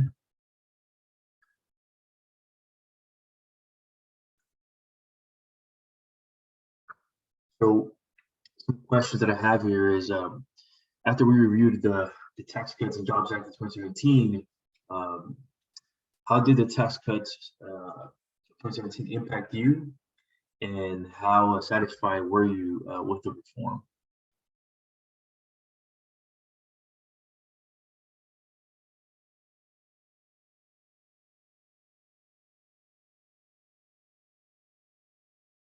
So at this time, I could talk about my experience at this time.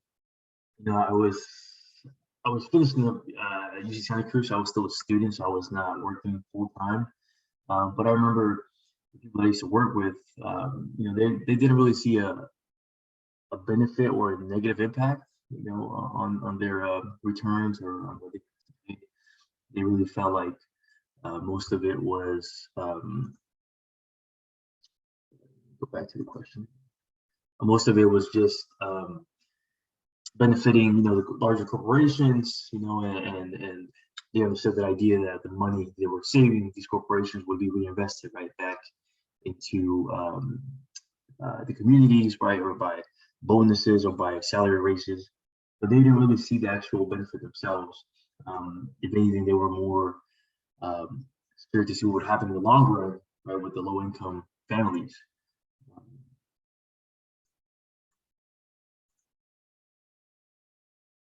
Yeah, so Faisal, exactly right. Again, big bonus for some people. Does anyone else have anything else to comment?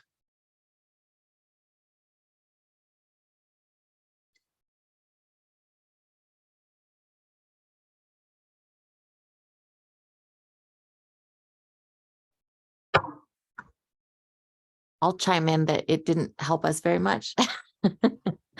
uh, we were meeting with a financial advisor, and we are solidly middle class, and he was basically like, just look out, you're going to be screwed next year. And we're like, well, how's that happening? We're middle class. And he said, no, that's just PR.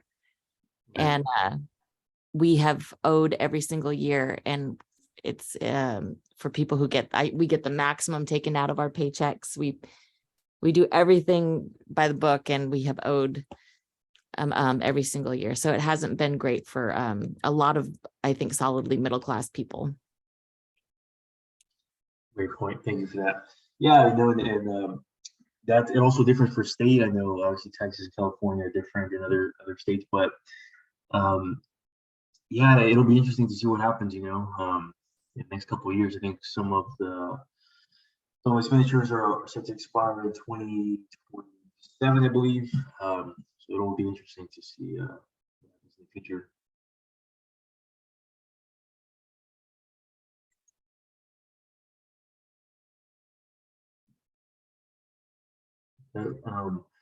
So intergovernmental lobbying. So the division of responsibility between governments in the American federal system is fraught with ambiguity and has led to periods of cooperation and conflict. During this push and pull over powers, the state and local governments need a mechanism to voice their needs and interests. Some scholars point to the means by which state and local interests are built into institutional structures of the American government.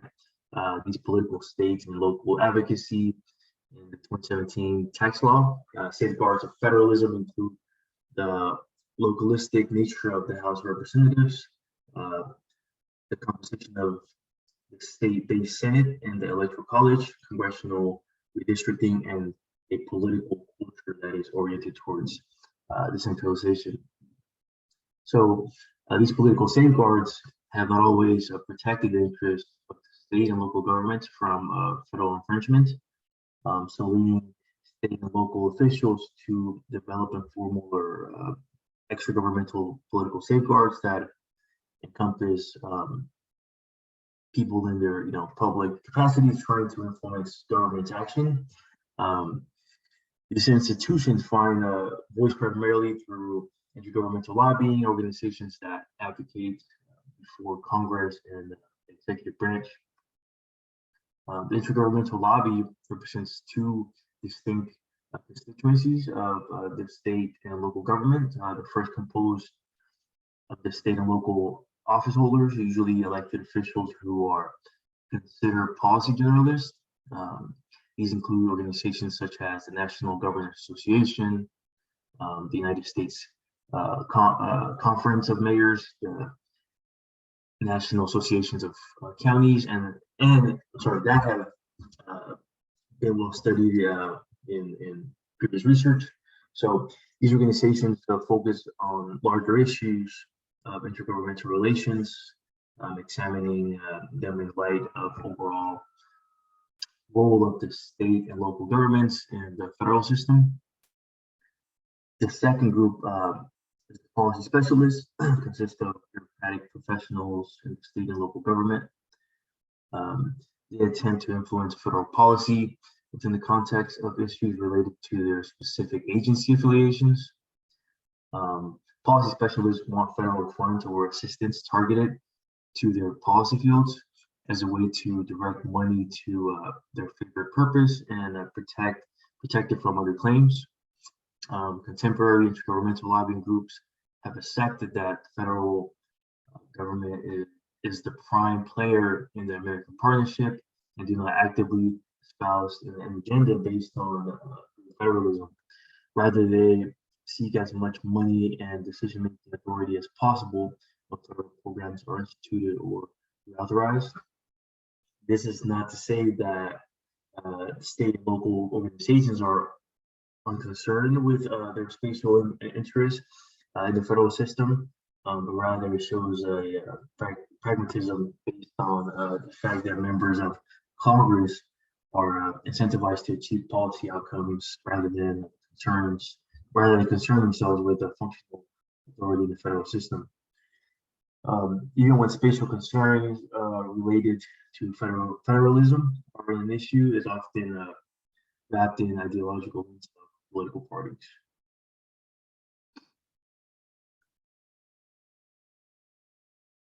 So successful advocacy by intergovernmental lobby.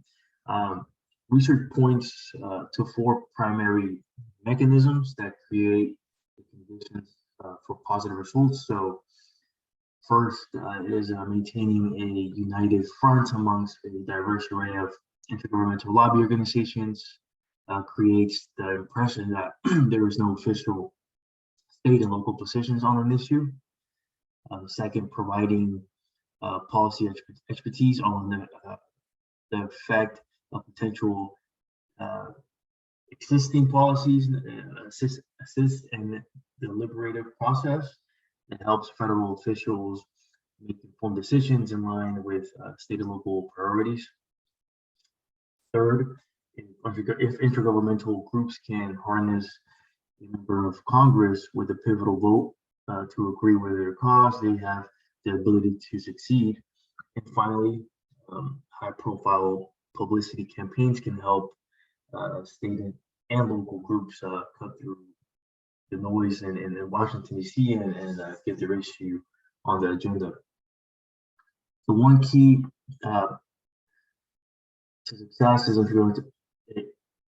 one key to success of the intergovernmental lobby is presenting a united front to the federal officials, commitment to bipartisan advocacy on specific topics, presents a clearer picture of the state or local position on policy, and prevents certain points from being exploited by factions within the Congress or executive branch. This is difficult with each individual intergovernmental group since regionalism, ideology, party population, and personality characteristics are internal dynamics that make consensus difficult. As a consequence, regional or bipartisan association and individual state and cities often lobby on their own. So coalitions amongst intergovernmental groups also present difficulties due to differences between state and local governments over who should control federal funds, and between elected officials and bureaucrats over the degree of autonomy that state and local governments should have implementing federal policy. But intergovernmental groups often coalesce around general principles such as funding for programs, even if they cannot find common ground on specific issues. In these cases, the Generalist Association usually takes the lead and lead interest issues to more specialized intergovernmental groups. In the absence of unanimity, groups can focus on their own agenda with more success if there is not conflict among intergovernmental groups. So next I have a question. What has been your experience with lobbying? And the follow-up to that can be, what do you think are the components to successful lobbying based on your experience?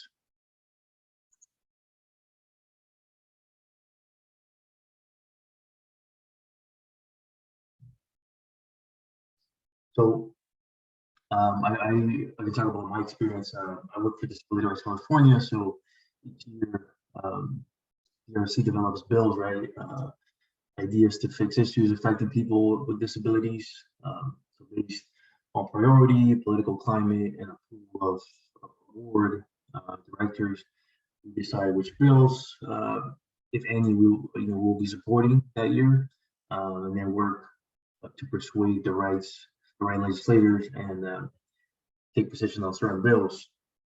So I think based on my experience, what I've seen, working with lobbyists sometimes, it's really important the reputation that the lobbyist has, the organization has as well. Being able to be well respected and known in that field is very important. So if you stand for a certain bill or certain position, people also will follow that in itself and say, hey, DRC is supporting this. We stand for the rights and the mission that DRC stands for, so we also support that. So it's like a trickle down effect.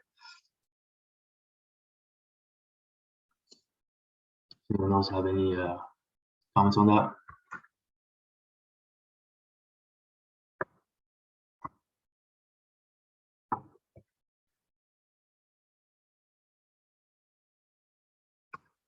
Hello, can you hear me?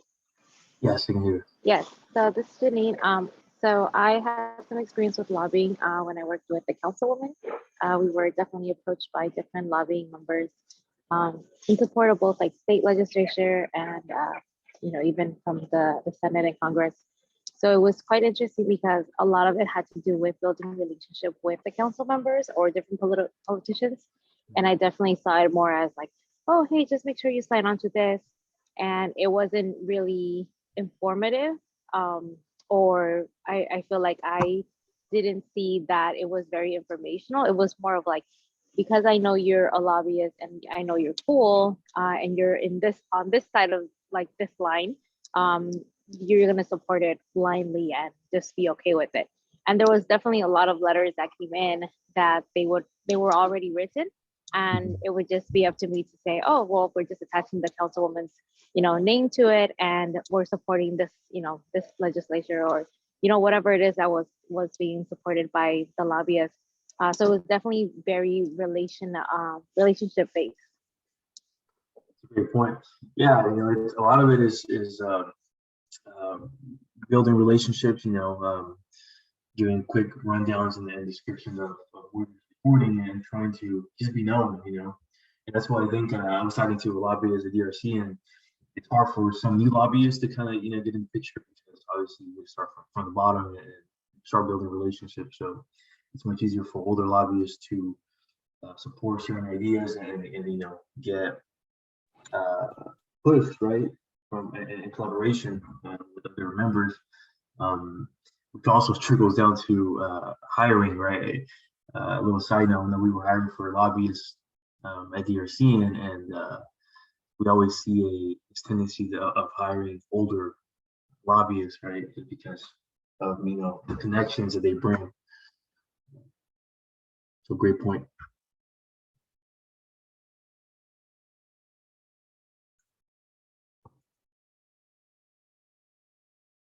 Okay, next slide.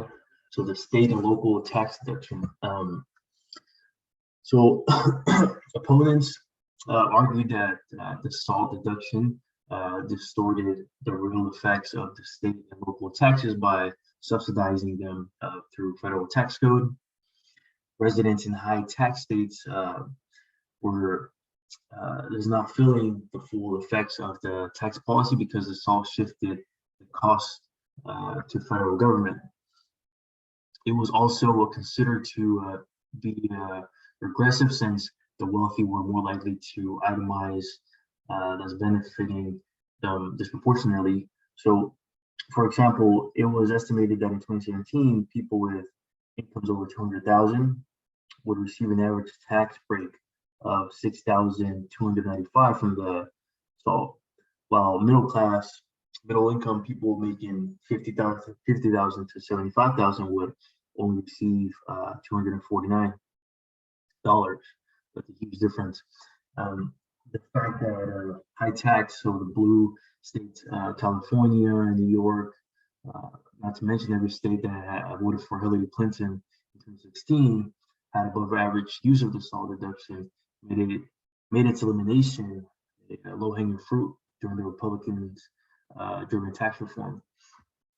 The SALT deduction faced eliminated before, so the Reagan administration sought to eliminate the SALT in 1984 tax reform proposal.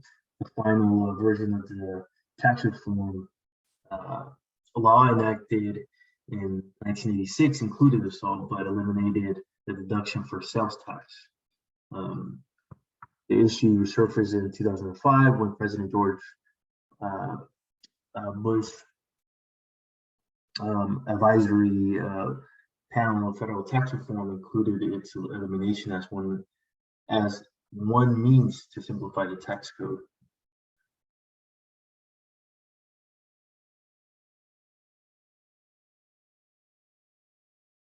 So defending the SALT deduction and the tax exempt status of the municipal bond united most of the intergovernmental lobby during the tax reform. But there was many additional targeted tax deductions and programs relevant to state and local governments that Congress trying to eliminate. Specialist intergovernmental organizations were most likely to focus on them. For example, the National Association of State Foresters supported the yearly deduction of forest management costs instead of delaying deduction until timber is harvested.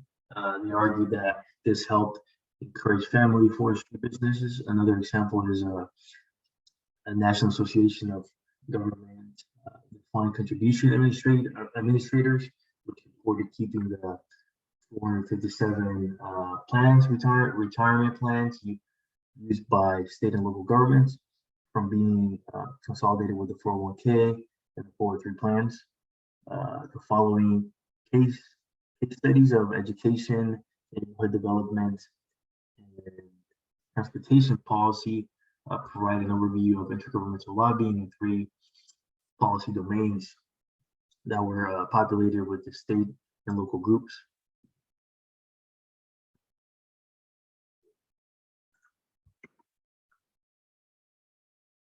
So another question, and we talked a bit about this earlier.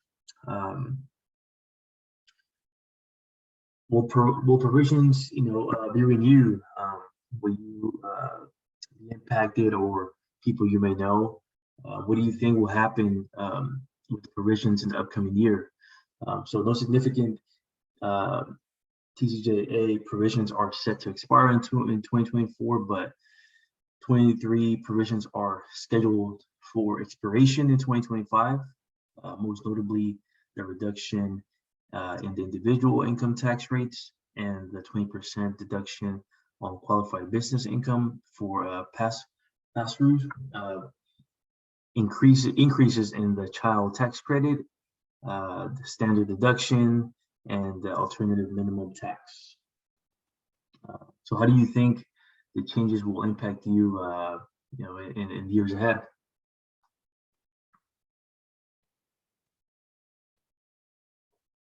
I know for families who have children, right? Increases in the child tax credit, set to expire. Standard deduction will be changing.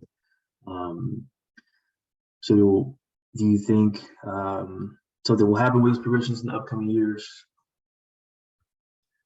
Your thoughts? Feel free to also add them in the chat.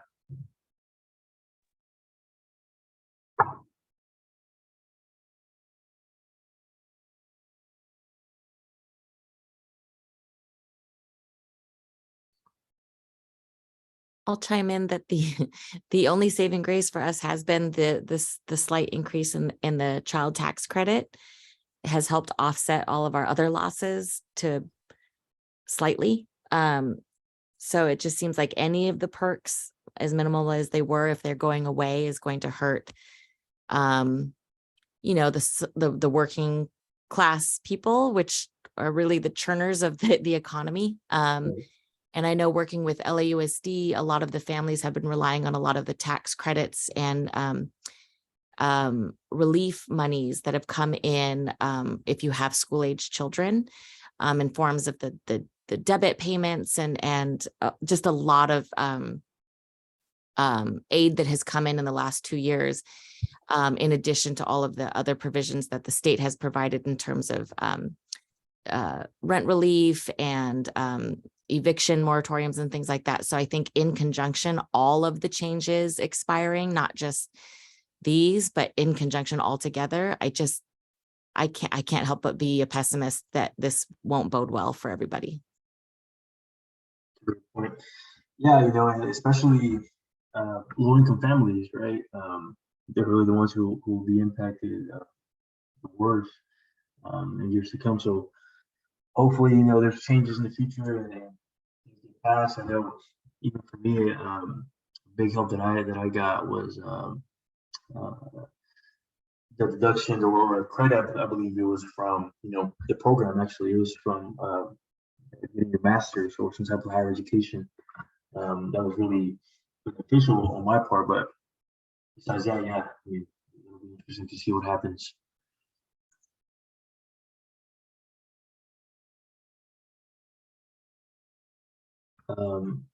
Faisal said the current tax will remain the same because of composition of the Congress.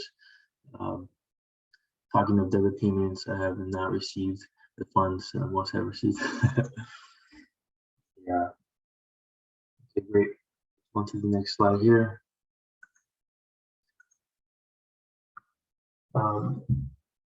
So I want to leave you with an important point that I read when doing the research for this presentation.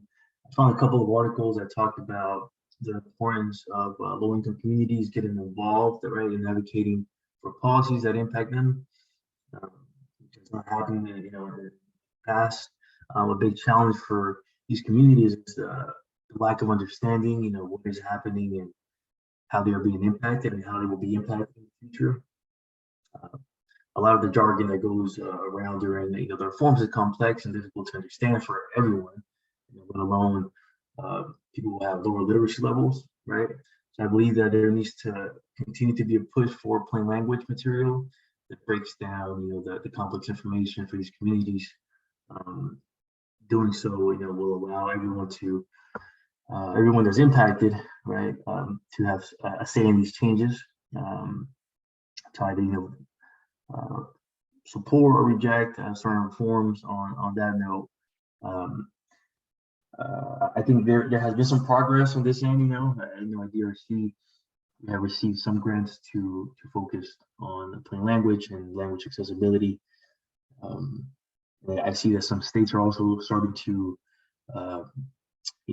break down some information that really targets a certain population. So hopefully we keep seeing this in the future. So with that, that was all I have for the presentation. Thank you for your time. Okay, thank you, Roberto. And yeah, I do think it's a nice microcosm of how contextual the success of lobbying can be on the part of state and local government groups. And, we saw differing results when it came to the SALT deduction versus the idea of limiting the tax exempt nature or phasing out the tax exempt nature of municipal debt. They lost one, they won another one, and it really is very contextual in terms of their success and their advocacy and lobbying efforts. And it will be interesting to see as some of these provisions of the Tax Act start to be phased out in upcoming years, how Congress is going to respond to that. And obviously we don't know yet because we don't know what the composition of Congress will be. I think in text, I don't know if Faisal or someone said that the composition of Congress, and I think that's very true.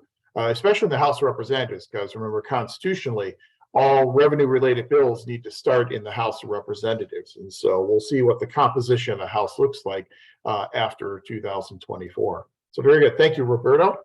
And next we'll move to Leanne and the voting reform article. Hello, everyone. Let me go ahead and share my screen.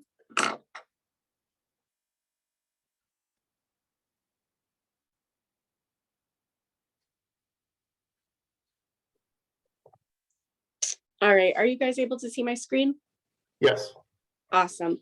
All right, so today, hello everyone, I'm Leanne. I will be presenting on the article, An Alternative Route to Voting Reform, the Right to Vote, Voter Registration, Redistricting, and U.S. State Constitutions. So a little introduction to this article. This article discusses recent efforts by voting and election reformers to utilize state constitutions to challenge restrictive voting laws and gerrymandering. This article is described as having a threefold purpose. So the first purpose presented by the authors is to discuss recent efforts by reformers whom have utilized state constitutions to challenge restrictive laws relating to voting. The second purpose is to discuss the diverse landscape of voting and the varying election laws throughout the states and how reformers can utilize state constitutional provisions as a way to guarantee the right to vote and avoid unethical practices related to voter registration and redistricting. And third, this article serves as a building block within the recent resurgence of research regarding state constitutional politics. So in regard to advocating for strong state constitutions, this isn't something that is necessarily a new idea. In 1977, Justice William Brennan argued that the federal constitution shall not be seen as the sole guarantee of individual rights, and that state constitutions shall also be utilized to further ensure citizen rights. So an opening question I have for everyone, and you can go ahead and put it in the chat, or if you want to say it out loud, one of the cons of switching my laptop into an iPad with a smart keyboard is that I can't see the chat, but I'll give everyone a couple of seconds. So the question is, does the US Constitution confer an explicit right to vote? So if you want to go ahead and put your guesses in the chat, and then we'll talk about it more in the upcoming slides. So does the US Constitution confer an explicit right to vote?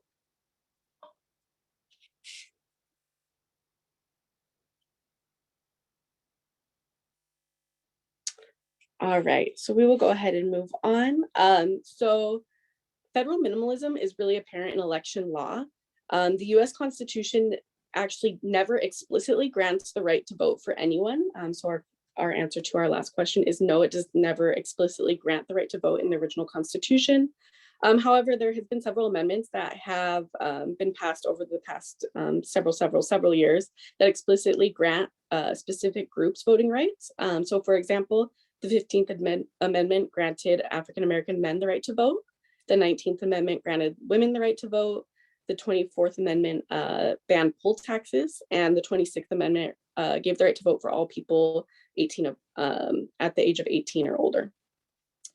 So in regard to some Supreme Court cases at the federal level that have also kind of shown this idea of federal minimalism when relating to election law and voting law, is the Shelby County versus Holder case. So in 2013, the US Supreme Court limited the use of the formula found in Section 4B of the Voting Reform Act. And this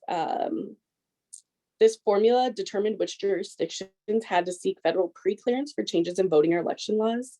The formula was originally established and utilized so that there was federal oversight / involvement in jurisdictions that had a history of unethical voting practice in relation to race, gender, etc. Chief Justice Roberts called the formula after this case outdated and called for Congress to create a new formula. So the conclusion of the case wasn't necessarily that a formula could not exist to make these decisions, just that the one that they had in Section 4B of the VRA was outdated. And to date, Congress has still not created a new formula to replace the old one. Another really prominent case within the Supreme Court regarding voting law is Crawford versus Marion County Election Board.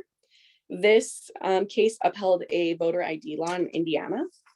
So ultimately, this showed that the federal government didn't necessarily take a stance against such voter ID laws. And this is something that we've seen come forward in a lot of different states over the past several years. And overall, both cases show that the Roberts Court largely believed that election law should be left up to the individual states and state court systems. And they have continued to defer many cases of voting rights, redistricting, and election administrations to the state court systems. So as you can see, the federal government really has kind of taken a stance back and given that power over to the states. So a quick pop quiz. Like I said, I can't see the chat, so if anyone wants to say it out loud, what was the purpose of the 24th Amendment?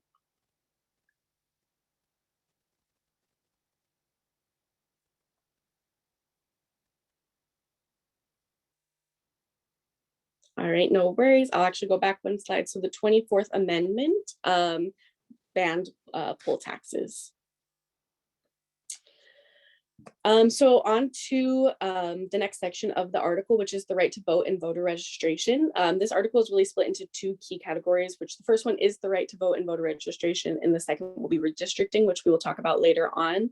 One of the subtitles of this section, which really stood out to me, was 50 states, 50 fields of play, which really emphasizes how election processes and voting law really varies from state to state. So 49 out of 50 state constitutions contain explicit grants of the right to vote. And out of those, 34 states grant the power of holding elections to the state legislatures. So because of this, there is really great variation in election processes and voting laws from state to state. Some examples are that some states, well, all states in some aspect discuss within their state constitutions who can vote, outline residency requirements, as well as restrictions for convicted felons, those with mental impairments, and military personnel, as well as college students. Another one is that some have very specific guidelines for voter registration, such as Virginia, which outlines the required information to be collected, timeframes for voter registration, and the ban of fees being charged to vote, which aligns with the 24th Amendment. In states such as Ohio, Ohio Constitution grants the state the right to purge any registered voter who fails to vote in at least one election in any year over a 4-year span, which is a stark difference compared to South Carolina Constitution, which mandates that once registered, a voter will remain registered for no less than 10 years. Something that else has really apparent in several state constitutions is the purity of election provision. This provision is found in 10 states, and they all read very similar, but I'll go ahead and read Arizona's purity of election provision, which states that there shall be enacted registrations and other laws to secure the purity of elections and guard against abuse of the elective franchise. Over the past several elections, the 2016, 2020 election, the idea of voter fraud has been really apparent and has been something that's really pushed. Whether the research is there that backs this statement or not, we're still working on that. But this purity of election law kind of ties into that idea.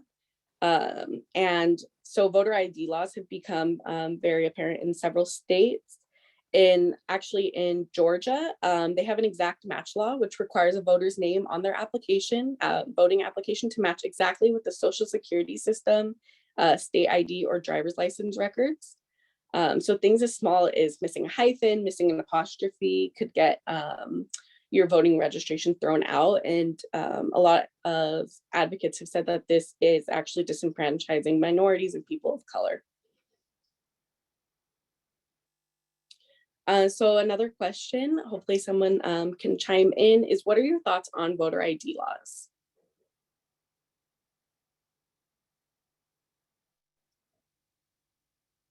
It could either be your personal thoughts on voter ID laws, maybe some type of voter ID laws that you've heard about, anything like that. I think it is a good idea to have an ID for anybody that comes to vote, irrespective of whether he is because in general, anybody can be impersonating as well. And then also it doesn't really make sense of the voter ID law for people like us who vote all by mail. So there is it's a double-edged situation. Absolutely. I think that is a really great point. Like you said, if you're voting in person, really changes that in, enaction of voter ID laws compared to mail-in ballots. Does anyone else have any input? Any thoughts? I tend to. Oh, I'm sorry. I was just going to You're say, I tend to be no ID laws just because of the history of their use and the inequitability of their distribution and access, and not everyone can have one. And voting is not supposed to be relegated to any one class. So homeless people should be able to vote. Any single citizen should be able to vote. So until IDs are sort of universally accessed and mailed, or not even mailed, or given to everybody, I don't should have any sort of impediment to voting. Absolutely. Thank you. And then I know there was one more. Oh, there we go.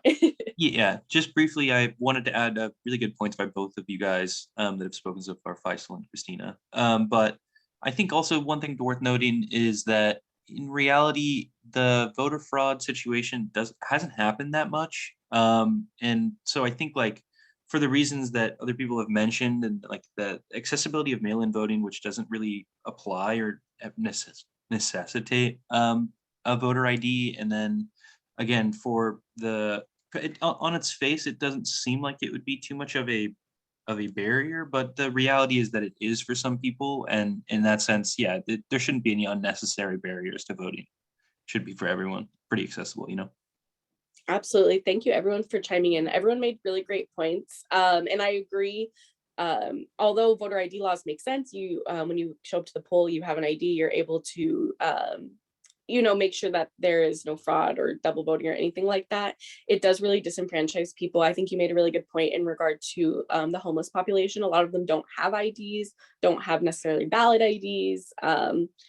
In something and especially in regard to like the Georgia exact match law, I actually really relate to that. My first name is 2 words, and then my last name is hyphenated. And my name, even though it doesn't quite make sense, but my name actually shows up differently on my state ID compared to my passport. On my state ID, my first name is all one word.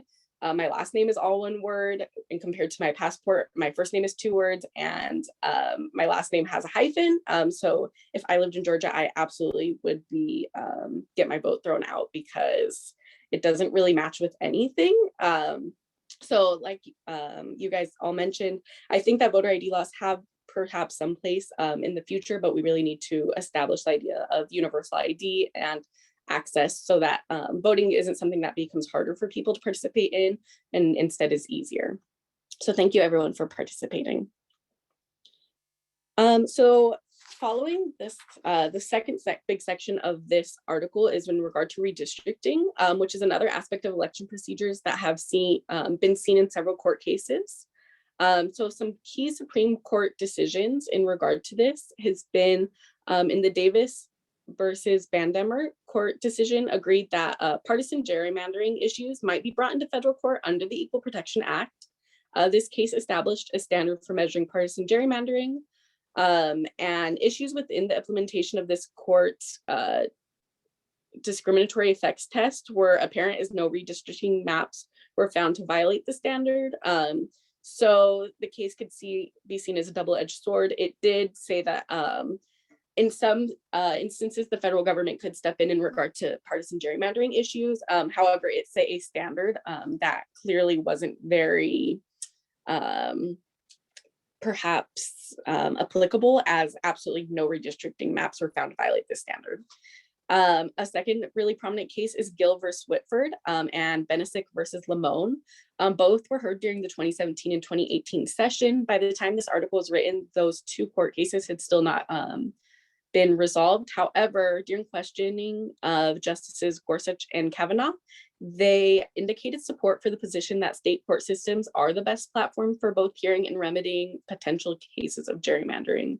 So again, kind of taking that pressure away from the federal government and putting the pressure / blame onto individual state court systems to kind of handle voting law and reform. Another really prevalent case in regard to redistricting is in the case of the League of Women Voters of Pennsylvania versus Commonwealth of Pennsylvania. This is actually really recent. This was in 2018. The League argued that the congressional maps drawn in 2011 were an extreme case of partisan gerrymandering in benefit of the Republican Party. I don't have the exact numbers with me. I wish I would have wrote them down, but they said that even though the state was about 50-50 in regard to Democrat and Republicans, that the state Senate or the Senate and Congress members from the state were largely Republican. Like it didn't add up with what they said that the actual composition of the state was. And so when they took this to court, they compared the map that was presented to hundreds of computer drawn maps. And the people researching this determined that the 2011 map was seen as an extreme statistical outlier compared to these maps that were computer drawn. However, the the biggest issue within the case was not necessarily whether the map was partisan gerrymandering or not. It was whether the Pennsylvania courts had the jurisdiction over the matter to determine that. The League of Women Voters and their lawyers utilized the free and equal clause that was found within the Pennsylvania Constitution to fight their case. And therefore the map was found to be invalid, and the state legislature required it was required that the state legislature redraw the map. So this really set a precedent for other states that have free and equal clauses within their state constitutions, that they have the ability to fight partisan gerrymandering cases and bring issues of redistricting to the state court system. So the free and equal clause is found in 26 states. Although verbiage varies, it is a mix of words like free, open, equal. And like I said, the Pennsylvania case really opened the door for other states with similar constitutional verbiage to fight potential cases of partisan gerrymandering. Another way that has been apparent to combat partisan gerrymandering is the use of commissions delegated with the task of redistricting and drawing up the maps. So in some states, the power has been taken away from the legislature and put into individual commissions.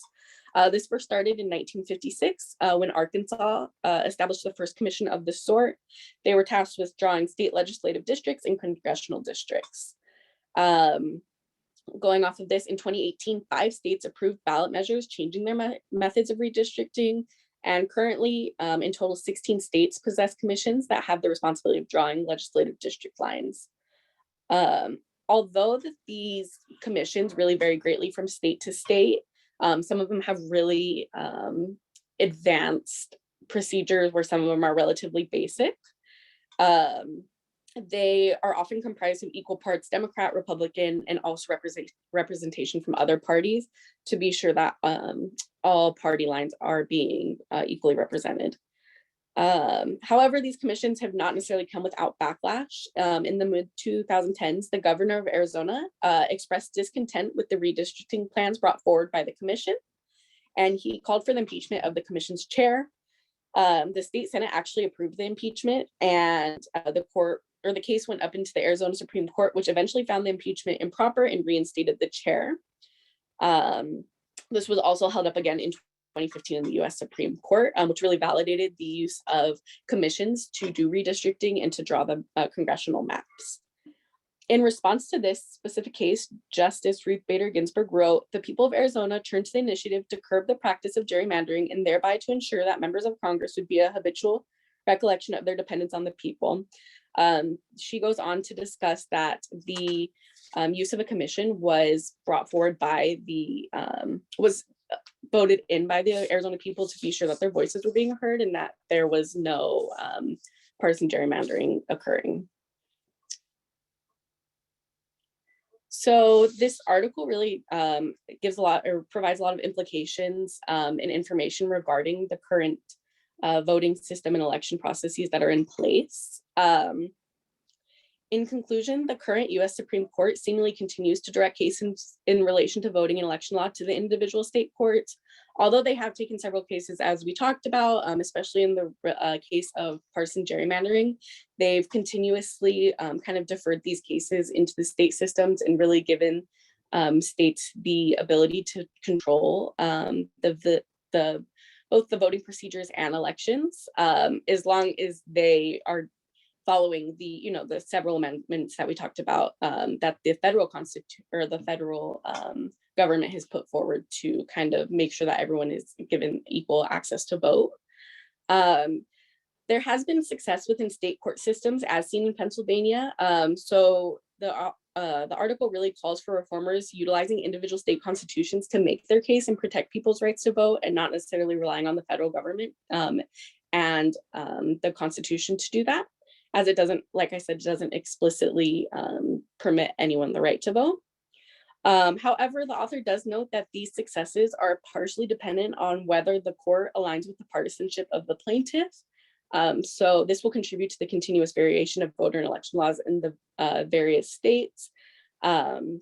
So like I said, it's still, even though there has been some success in the state courts, it really depends on whether those partisanship rely, or what is the word I'm looking for? Align. And then lastly, the author does note that while some scholars argue that the high rate of amendments in state constitutions serve as an indicator of their weakness, others argue that the state's ability to constantly update their documents allow them to keep up with societal changes and to make them a superior route for the guarantee of individual rights. So I found this really interesting. It didn't talk very much of it, but it did mention the conclusion. So the idea, like it says, the scholars really go back and forth on whether state constitutions are a strong form of protecting rights, or they're weak because they're constantly being changed and being have a relatively high rate of amendments. So my final question, and we can open this up to a little bit more of a discussion, but should the federal government be more involved in regulating election practices, or should it continue to be kind of left up to the states?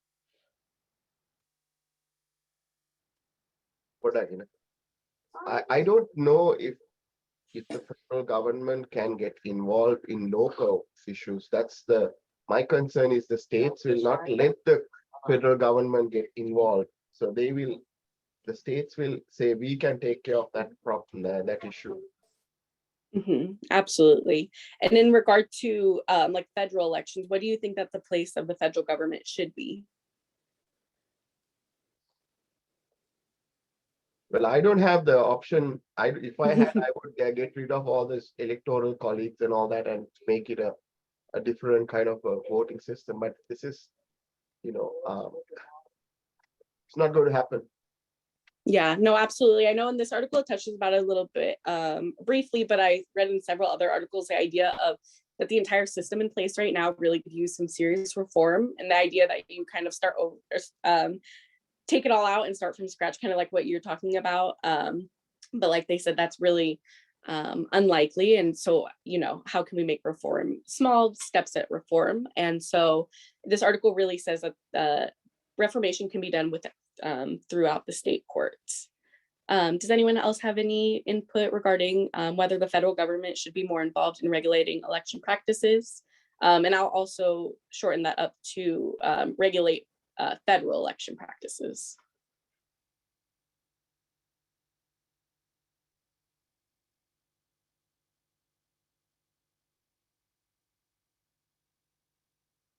No worries. Well, I did find this article really interesting. I always say it's great to be an informed voter, an informed citizen, but also in public administration, really understanding how these processes work and where the power lies is really important. So if you didn't have the chance to read this article yet, I really, really recommend looking at it. It really goes through several different states and the various laws that they have. And it's really interesting to see how one process can be so different over so many different states. And with that concludes my presentation. Does anyone have any questions? Okay. Well, Thank you. very much. Thanks, Leanne. Very well done. And yeah, we know one of the artifacts of federalism is variation among states. And this is a great example of variation in election laws across states. And different states, as we've talked about throughout the discussion, have different laws and rules and regulations for who may participate and what are the standards for being able to participate in voting. Different states also have different voting rights acts as well. And the California Voting Rights Act, the CVRA, is actually a much more powerful tool than even the Voting Rights Act at the federal level, in that the Voting Rights Act requires some intent. You have to demonstrate some intent. In the California Voting Rights Act, that intent is not there. It's not required that you show intent in order to show discrimination in elections. And because of the California Voting Rights Act and some legislation such as Senate Bill 415, we've seen a lot of local elections that have been shifted from odd years to even years, and a lot of local governments that used to hold at-large elections shifting to district-based or area-based elections. And so there have been some really profound changes here in California but a lot of variation. Yeah, and this variation raises questions about equal protection, the equal protection clause in the 14th Amendment. But I think, as Leanne has pointed out, the Supreme Court does seem to be very much predisposed to looking to the states and to giving this power to the states rather than imposing standards from the federal level. So, and I'll stop there. Okay, Lizette is going to tell us all about governors in control.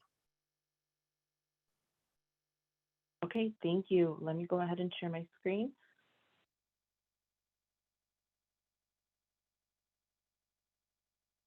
You able to see my screen okay? Yes, it looks good.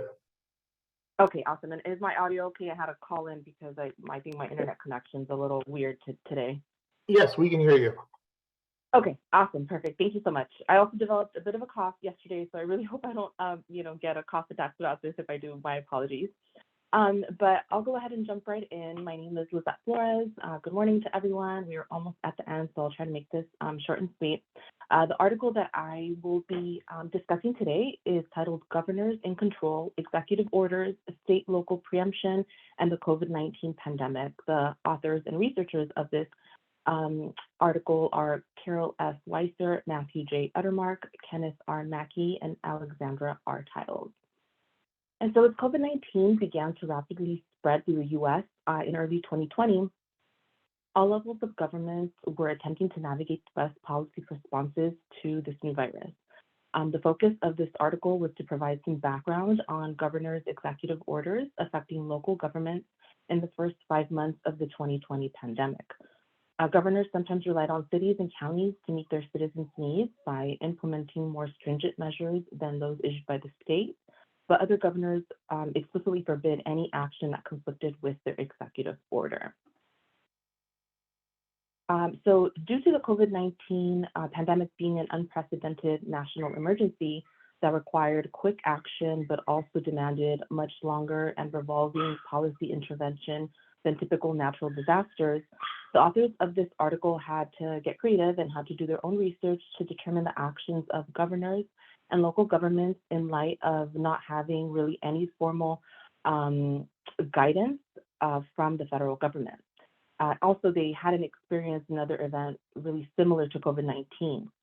And the main research question that the authors sought to answer was, will governors acting in an unprecedented emergency situation centralize the authority of the state, or will they rely on local governments to deal with these localized problems?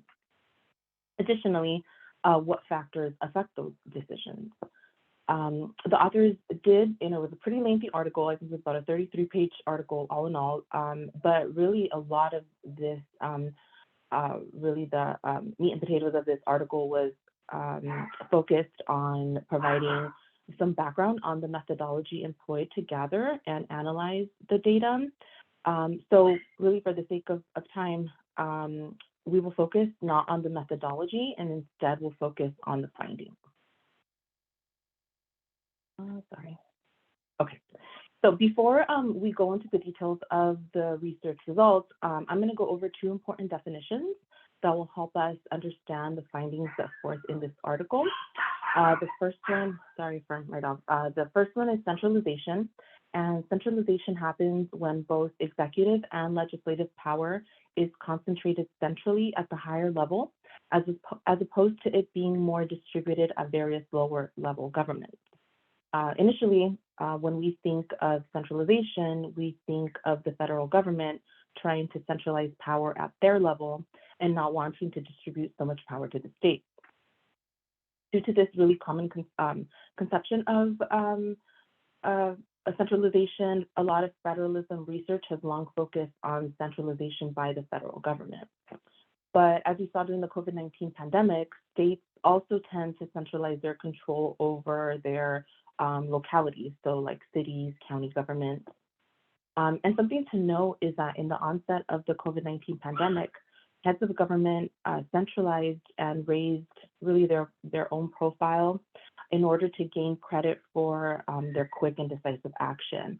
But they subsequently kind of backtracked and tried to decentralize in order to avoid blame for repeated restrictions on daily life matters, such as the second round of shutdowns and surges in the numbers of COVID-19 infections. So we definitely do see fluctuations in the centralization that really governors try to enact throughout the pandemic. It wasn't constant. And next, we're going to review preemption. And Owen did give us a little bit of insight on preemption. You did a great job, Owen. But I'll go over that again and really how it relates to COVID-19, because preemption is really what this article focuses on. So preemption occurs when a higher level of government supersedes the authority of lower levels, simply put. Preemption has become more prevalent and more aggressive over the past decade, with states adding penalties such as fines, state aid cutoffs, or personal liability damages, or personal liability for damages on local governments and officials that do not respond as directed. So one example of a prominent preemption happened in Florida, where in 1987, the state preempted local gun laws. Then in 2011, the state upped the ante and they put in place harsh penalties if the local government enacted gun restrictions. Local officials can now be fined up to $5,000 and must personally pay court costs for any violation of the law. Some 30 municipalities and 3 counties brought suit against the state, arguing that the provision violates the state constitution. The trial court agreed, saying that while the legislator has the authority to prevent local governments from passing gun regulations that are stricter than state laws, local officials cannot be punished for enacting such measures. So what we can also gather from preemptions is that while higher levels of authority, such as governors, and we're going to see really governors primarily be that authority that enacts this preemption in this article,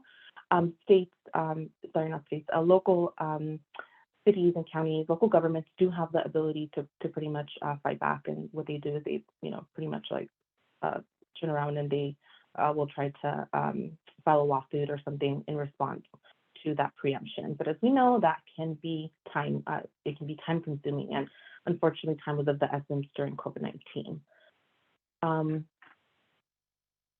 In addition, the COVID-19 response in 2020 provides a new venue for preemption in several ways. First, it was an emergency situation where residents of the state sent to their governors for reassurance and solutions. Also during this time, many legislators were out of session when the pandemic hit, and those in session typically relied on governors' executive orders. And second, these actions were taken over a really short period of time, really limiting that court action that I described a little earlier, and that is usually common in other state preemptions. Third, many of these preemption directives were actually bipartisan, and both Republican and Democratic governors acted pretty similarly to close their states or inhibit local actions. And finally, these executive orders are not closely tied to corporate and other interests, as is commonly the case with preemption measures in other contexts, such as really that gun issue that happened in Florida, as I mentioned earlier. So we are going to jump into a question. And that question is, can you provide examples of preemption at the federal or state level? I do have my chat popped out, so you can add anything into the chat, or if you would like to be brave and unmute yourself, that would be appreciated as well.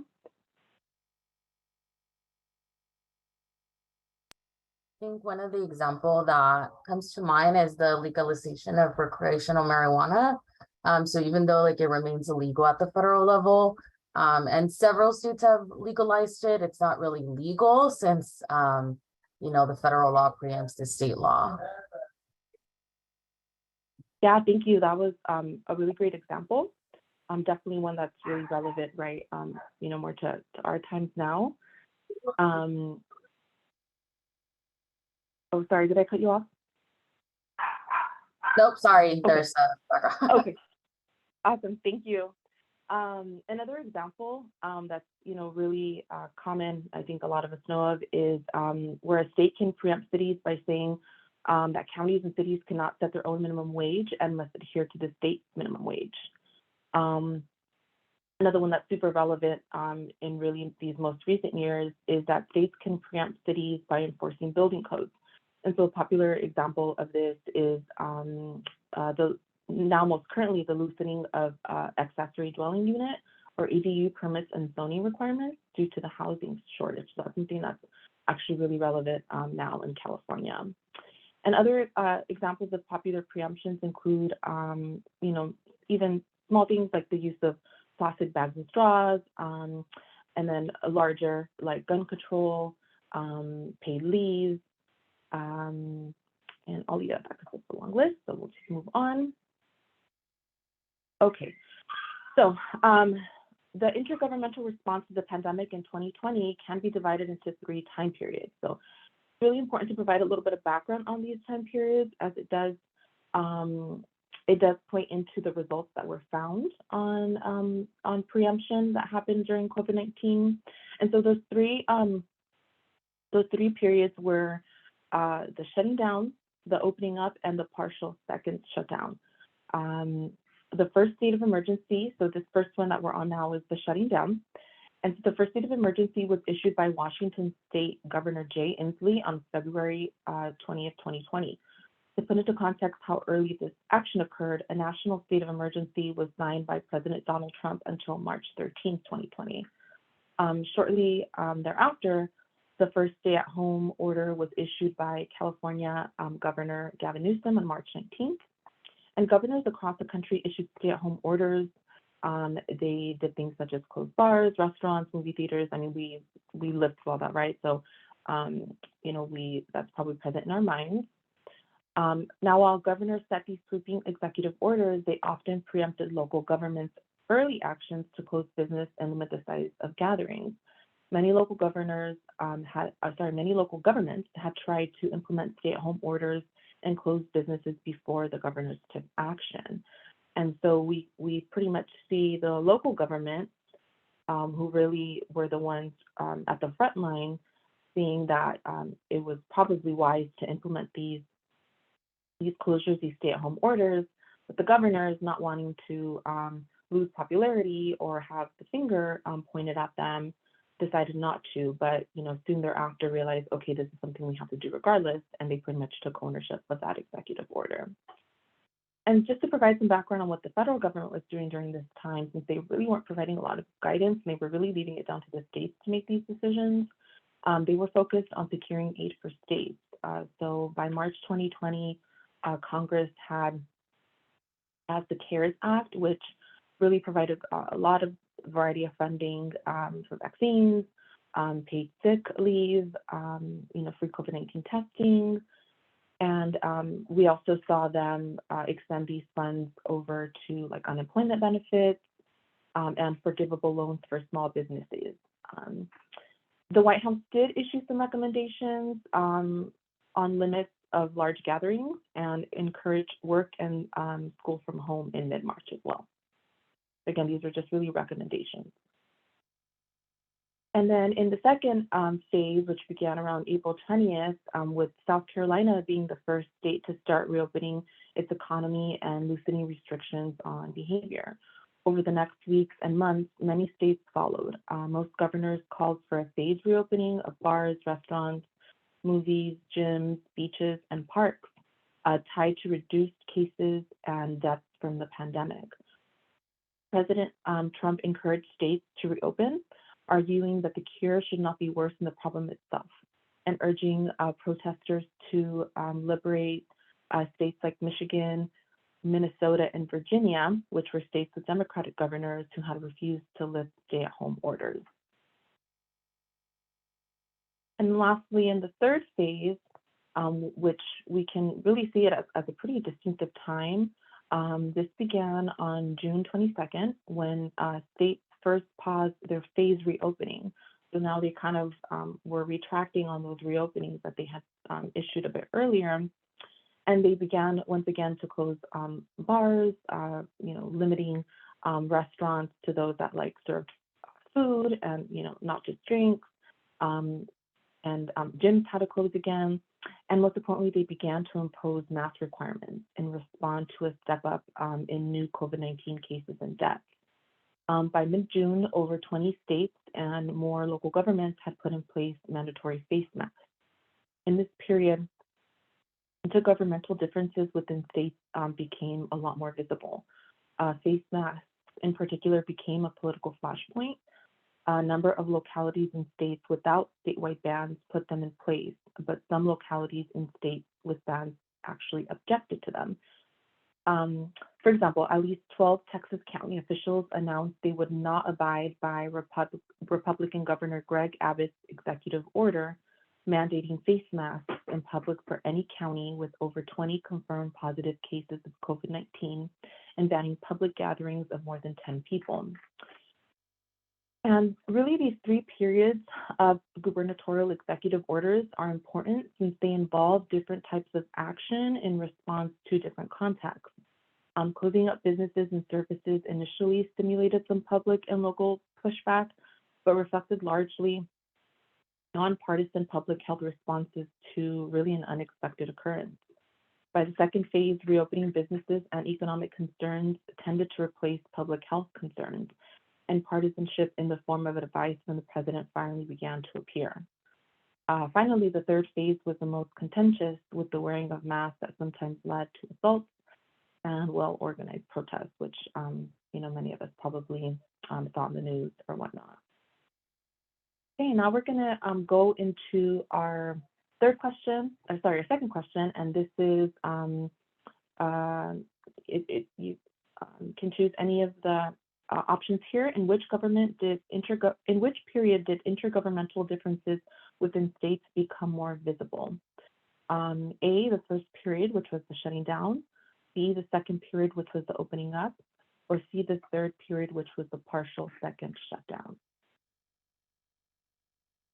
And just to give you a hint, it was really on that last slide that we went over. It was the one which was pretty unique, where we just really saw like really a shift in really the trajectory of where the pandemic, of where COVID-19 was going. We had that initial shutdown, then that reopening, and then we kind of pivoted. Okay, so really the answer was C, the third period, which was the partial second shutdown.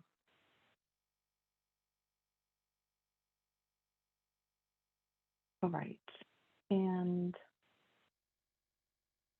now we're going to actually go over the conclusions derived from the research conducted. The nation's governors definitely took strong and decisive action in the face of little support from the federal government. And in doing so, they often preempted the local governments. At this point, we really can say that that was a given. If you recall, that was really the premise of the research question. So it's been verified that preemptive actions did occur. When we look across the phases, there was more preemption in phase 1 with the closing orders than in phases 2 and 3. In phase 1, preemption occurred at about 59%, and in phases 2 and 3, preemption reduced a bit by around 50%. It is important to note that the number of executive order provisions differs across the 3 time periods, so really the volume as well, and that could also impact the percentages. In the initial shutdown, there were 423 provisions targeted at local governments. Then we see in phase 2, there were only 373. And then in phase 3, there were 101. So you can definitely see how that preemption really just starts waning off. We find that across all phases of the pandemic, so all 3 phases, and again, we are, just to clarify, we are only talking about the first initial month. We know that a lot has happened since, but that's really the focus of the article. We find that across all phases of the pandemic, both Democratic and Republican governors favored preemption over empowerment. While the mean rate of preemption is higher for Democratic governors in phases 1 and 3, Republicans report a higher rate of preemption in phase 2. It was found that governors preempted local government when those governments had more autonomy. Furthermore, this was the most consistent and in fact really the only variable associated with centralization over the entirety of the pandemic. Apart from seeing higher instances of preemption in states where local governments have more autonomy, there were really no other major trends to determine why preemption occurred. surprisingly, political party affiliation, excuse me, did not necessarily predispose governors to enforce more or less preemptive executive orders. It was also seen that preemption by governors tended, as I mentioned, to really reduce as the pandemic progressed, mainly due to unpopularity. In the first wave, there was a lot of credit to be had for decisive action. Then in the spring, there was a lot of credit to be had for declaring victory and opening up. And there was also a bit of blame for maintaining some of those unpleasant lockdowns. And then in the summer, which is the last phase, there was mostly blame, blame for rising case counts of COVID-19, for mortality rates due to COVID-19, and blame really for new public health measures overall. Okay, and so this is a map of the U.S. and it really shows which states were leaning more towards preemption than empowerment. So we found that governors were more likely to be preempting in executive orders directed to local government rather than enabling. The map above shows the breakdown by state. The figure highlights the variation in preemption over the course of the pandemic. We can see that Montana, Nebraska, North Dakota, and Oregon were the most preempting states, so they're your darker states. The most empowering states were Hawaii, Iowa, and Rhode Island. Really what this map also reveals is that there is no regional bias in terms of these tendencies. The South, Midwest, and Far West show really no discernible patterns, highlighting the fact that governors' decisions were based on their own state's public health and political situation. And we're going to head into our last question. And do you think preemption is a good thing or a bad thing in government? And again, you can go ahead and add anything in the chat, or you can unmute yourself if you'd like. So I can also provide maybe my opinions as well. Hey, Lizette, I think you did a really good job of going over preemption in more depth than I got into. But in terms of my personal opinion, I think it can function as both. You know, in some sense, I think I do favor centralization and kind of a more top-down federal approach. But in the absence of that being a potentiality right now, you know, states taking the initiative to create some form of preemption for local governments, I think is a good thing, because the varied laws and the real whiplash effect that you can have from going from town to town, or, you know, from state to state, for example, it's all microcosms of a bigger issue, but you know, that kind of polarization can result in some pretty wild policies. And I think having the state be taking a more active role in unifying policy is can be a good thing, but as we've seen, it can also serve to stifle like the different communities within a state, you know? So it's a bit of a double-edged sword, I would say. Thanks, Owen. Yeah, you honestly said it perfectly, and that's really what I gathered from all of this. Really, I felt that preemption by governors was also just to keep that uniformity, right? Like you said, especially like in a state like California, where we have, you know, so many different counties with differing demographics. And so, you know, these COVID-19 orders could have been just so different throughout the state. And especially with it being such a large state as well, I definitely could see why preemption was just probably easiest. But I agree, I don't think it's neither inherently good or bad. But as you mentioned, in some instances, it can be harmful. I can give some examples of that, of when it can be harmful, especially like you said, because it does limit the ability of local governments to respond to the needs of their specific residents. So during the COVID-19 pandemic, by utilizing federal CARES Act funding, many local jurisdictions quickly adopted policies aimed at emergency responses. Some that we might recall are like tenant protection, paid sick and family leave, and like unemployment assistance benefits, right? We also saw some like moratoriums that were in place, especially to like eviction and drawing a blank, but like eviction and foreclosures. But unfortunately, as funding winds down and the COVID-19 pandemic is really no longer on center stage, we do have some states like Wisconsin who are actually preempted from continuing foreclosure and eviction moratoriums, which really can be said that this will predominantly affect people like minorities, people of color, women, and low-wage workers. So definitely, we started with a good, and then it kind of transformed into a bad. So it really is there really is no right or wrong answer to this question. And so in conclusion, I wanted to really leave us with some food for thought that the researchers gathered from their findings in this article, and it prompted a couple more questions. Will the centralization evident from governors' actions generalize to other more typical public policies? And will state legislators continue to take a backseat to governors' powers, including those affecting local governments?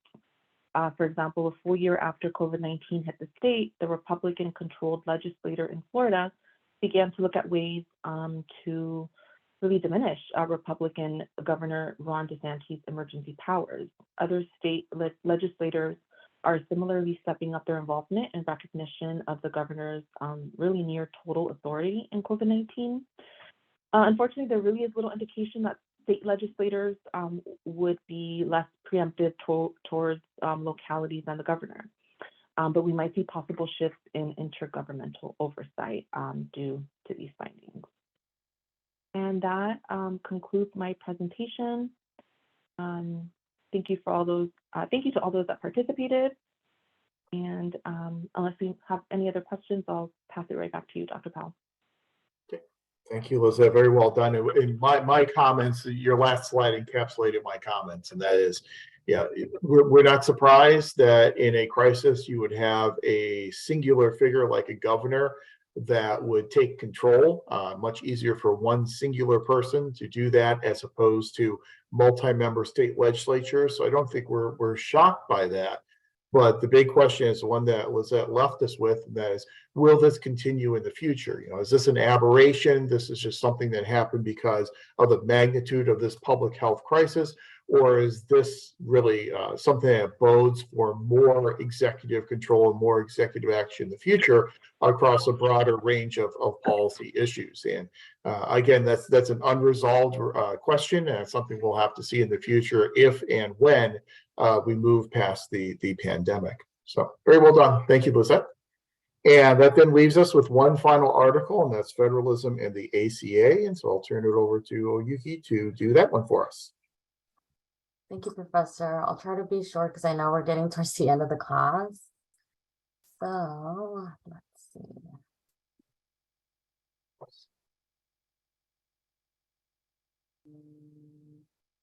Can you all see my slide? I cannot. No. Oh no.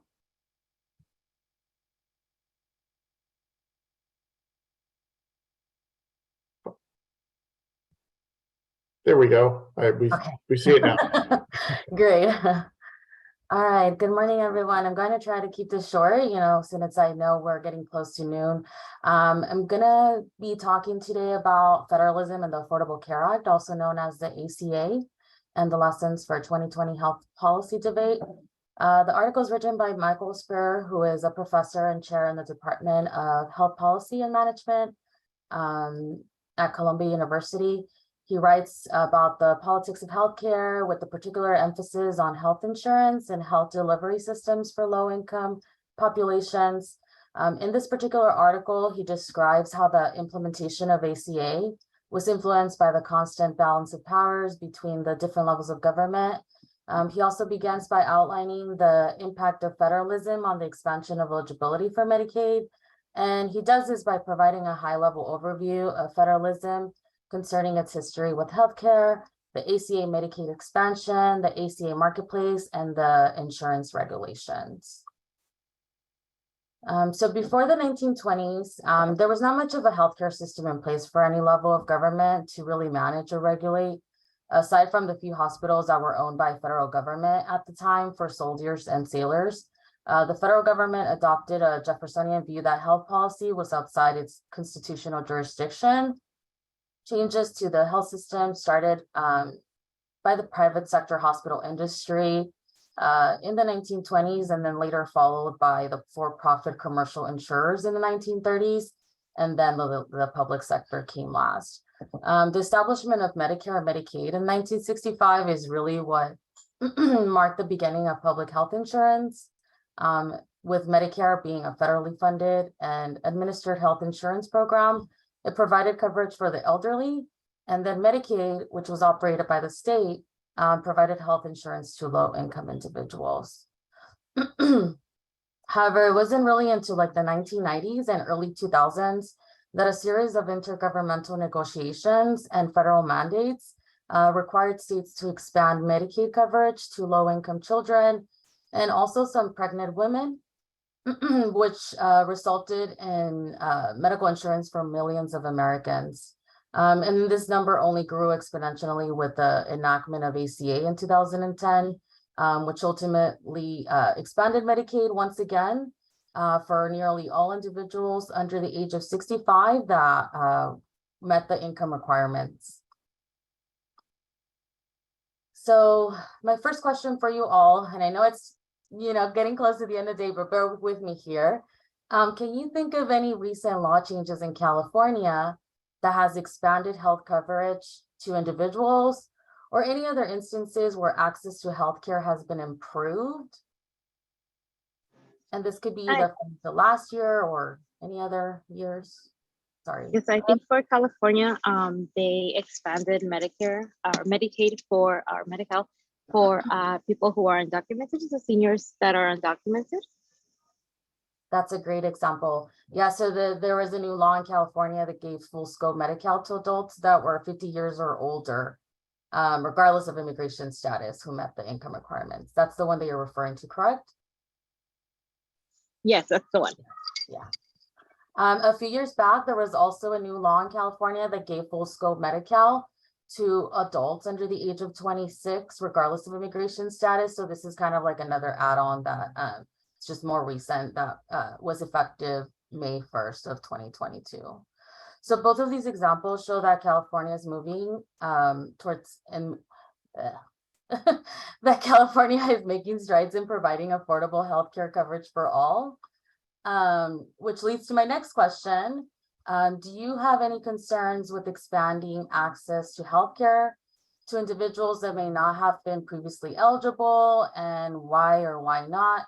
And there's not really any, right or wrong answer, just what your thoughts are on expanding access to healthcare.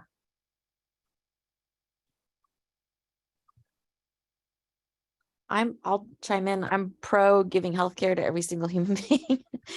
Clearly, I'm left of everybody, but of life. But just having worked with homeless clients, I was educated quickly that when you don't address healthcare, your costs, if you don't want to go off a humanitarian point of view, the costs to our county and our systems is so overwhelming by not addressing healthcare preemptively and preventatively.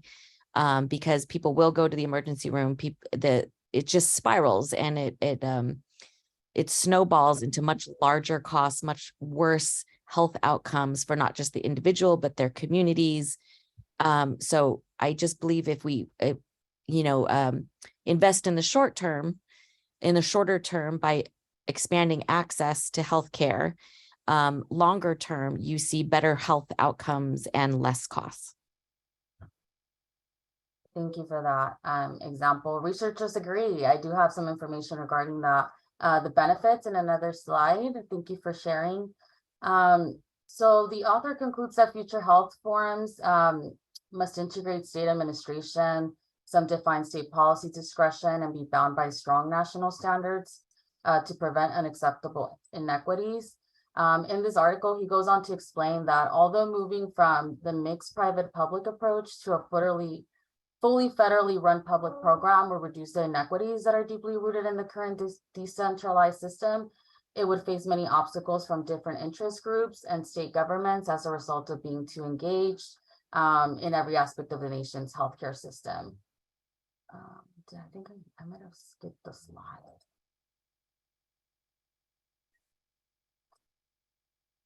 Sorry.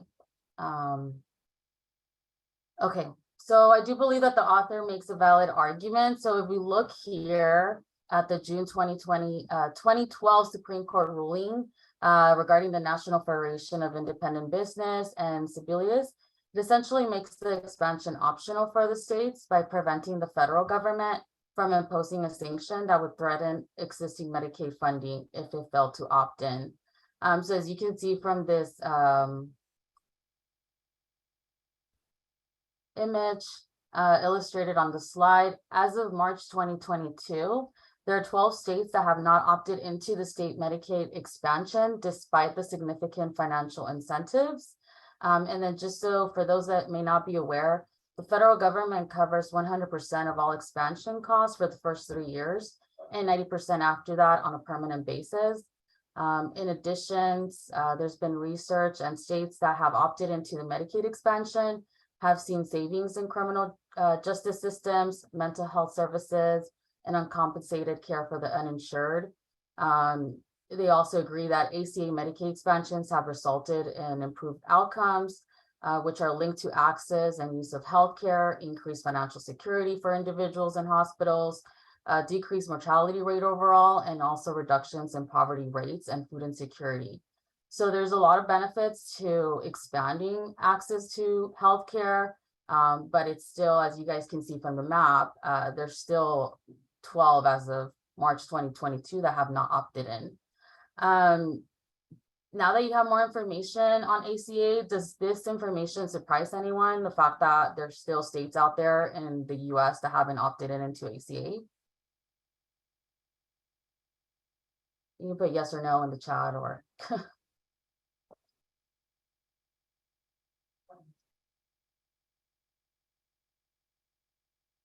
Okay, well, it surprised me, and I work for social services, the fact that when I saw this map, there were still 12. So I'll leave it at that. So as the article points out, some lessons learned is that strong national standards are crucial to preventing party politics from controlling the development of health policy. The author does a really great job on going over the history of federalism and its effect on the expansion of eligibility for Medicaid. It's a pretty short article, only about 7 pages long. Nothing compared to the 29 or 30 that are out there. But so I would recommend anyone interested in learning more about the roots of healthcare federalism and the political dynamics around Medicaid expansion to read over this article for more information. That concludes my presentation. Thank you for your time. Happy holidays and a happy new year. Thank you. Very concise, and thanks for helping us land the plane on time at noon. So thank you, Yuki. I think states really got themselves into an issue when they had a choice basically in terms of, especially with the exchanges and whether or not they're going to set up the exchanges. And some states that oppose the exchanges decide they were just simply not going to play ball and they weren't going to set them up. And then the federal government came in and did it for them. And so it's one of those things. So going back to the Posner article, if it's something that a governor disagrees with, should that governor then, or the state legislature then negotiate with the federal government if they don't agree with the policy? Because does negotiation then legitimize, make the policy legitimate? Or is it something they should just wash their hands of and say, we're not going to have anything to do with it? And then the federal government comes in and does it for them. So kind of a catch-22 sometimes for states when they're dealing with federal policies and federal mandates. Again, what I would like for you to take away from this class is that when you look at issues, you look at them not just from a policy perspective, but you look at them from an intergovernmental relations perspective as well. And I know the policy focus is always the more attractive and always the more exciting focus. And the intergovernmental politics can end up being, like Spraja says, bloodless politics. but it's important that we look at all of our issues from an intergovernmental perspective. And a second thing I'd like for you to take with you from this class is the idea of the dynamic nature of federalism. And, you know, I love the answer, it depends. And with federalism, it really does depend. It depends upon the issue. It depends upon the period of time that we're dealing with. It depends upon the party in power. It depends upon the ideological bent of the Supreme Court and the federal judiciary. So it really is very much what we would refer to as an era of contextual federalism. So we can't just say, because this person is from this political party or this ideological perspective, they're always going to believe in decentralization and devolution. Or if they're from the other party, they're always going to believe in centralization. We really can't say that anymore, because it really is a much more issue-based dynamic approach to the balance of power between federal, state, and local governments. So that wraps up all of our material for this class. I will spend today and tomorrow going through, finishing up your discussions and finishing up your article critiques. My goal is to have all of the grading done by tomorrow, so that bright and early on Monday morning, I can submit your final grades for this class, and then you can move onward and upward for an enjoyable winter break. Then your final class is coming up with Dr. Matthews, Grants Administration, and that will be coming up beginning on January 7th. So I'm sure Dr. Matthews will be in touch with you. You've had her before, so you know her well. She'll be in touch with you in terms of the syllabus and anything you need to get up and going and be successful in the Grants Administration class. Remember, if you haven't turned in all your case studies, please work on those case studies and get those submitted. When you submit them, if they've been sitting there for a couple of weeks and they haven't been graded yet, reach out to me and let me know, because then I'll provide a reminder to Dr. Butts to go in there and grade the cases that he will be grading. But if we can get all those cases wrapped up as soon as possible, then you finish up your grants administration class, and then your final thing will just be putting your portfolio together. And that final portfolio then has to be submitted no later than May 1st in order to graduate in the spring. I know we're past 12 o'clock, so I'll leave it at there. Are there any last second questions before I let you go for the weekend? Hey, Professor Stellani, I did notice I'm unable to submit any case studies. I think it's blocked off. I think it closed as of November 15th. I don't know if that's going to be opened up again. Yeah, they were supposed to open it and extend it until May 1st. So let me double check on that and make sure that they got it extended. If not, I'll make sure it gets extended until May 1st, 2023, so you can go ahead and submit. Thank you. Thanks for bringing that to my attention. I'll make sure we get that done as soon as possible. Things start shutting down at the university on Monday. Offices are still open, but a lot of folks are taking time off. So hopefully I'll be able to get that taken care of next week for you. Okay. Okay, well, it was a pleasure. Thank you, everyone, for your hard work. It's always wonderful working with you. And again, I'll get your final grades into the system no later than Monday morning. And I hope everyone has a wonderful winter break. If you have any questions about finishing up with the program or anything at all, feel free to shoot me an email. Otherwise, I'm sure I'll be talking to you after the first of the year. So take care, everyone. Have a great winter break.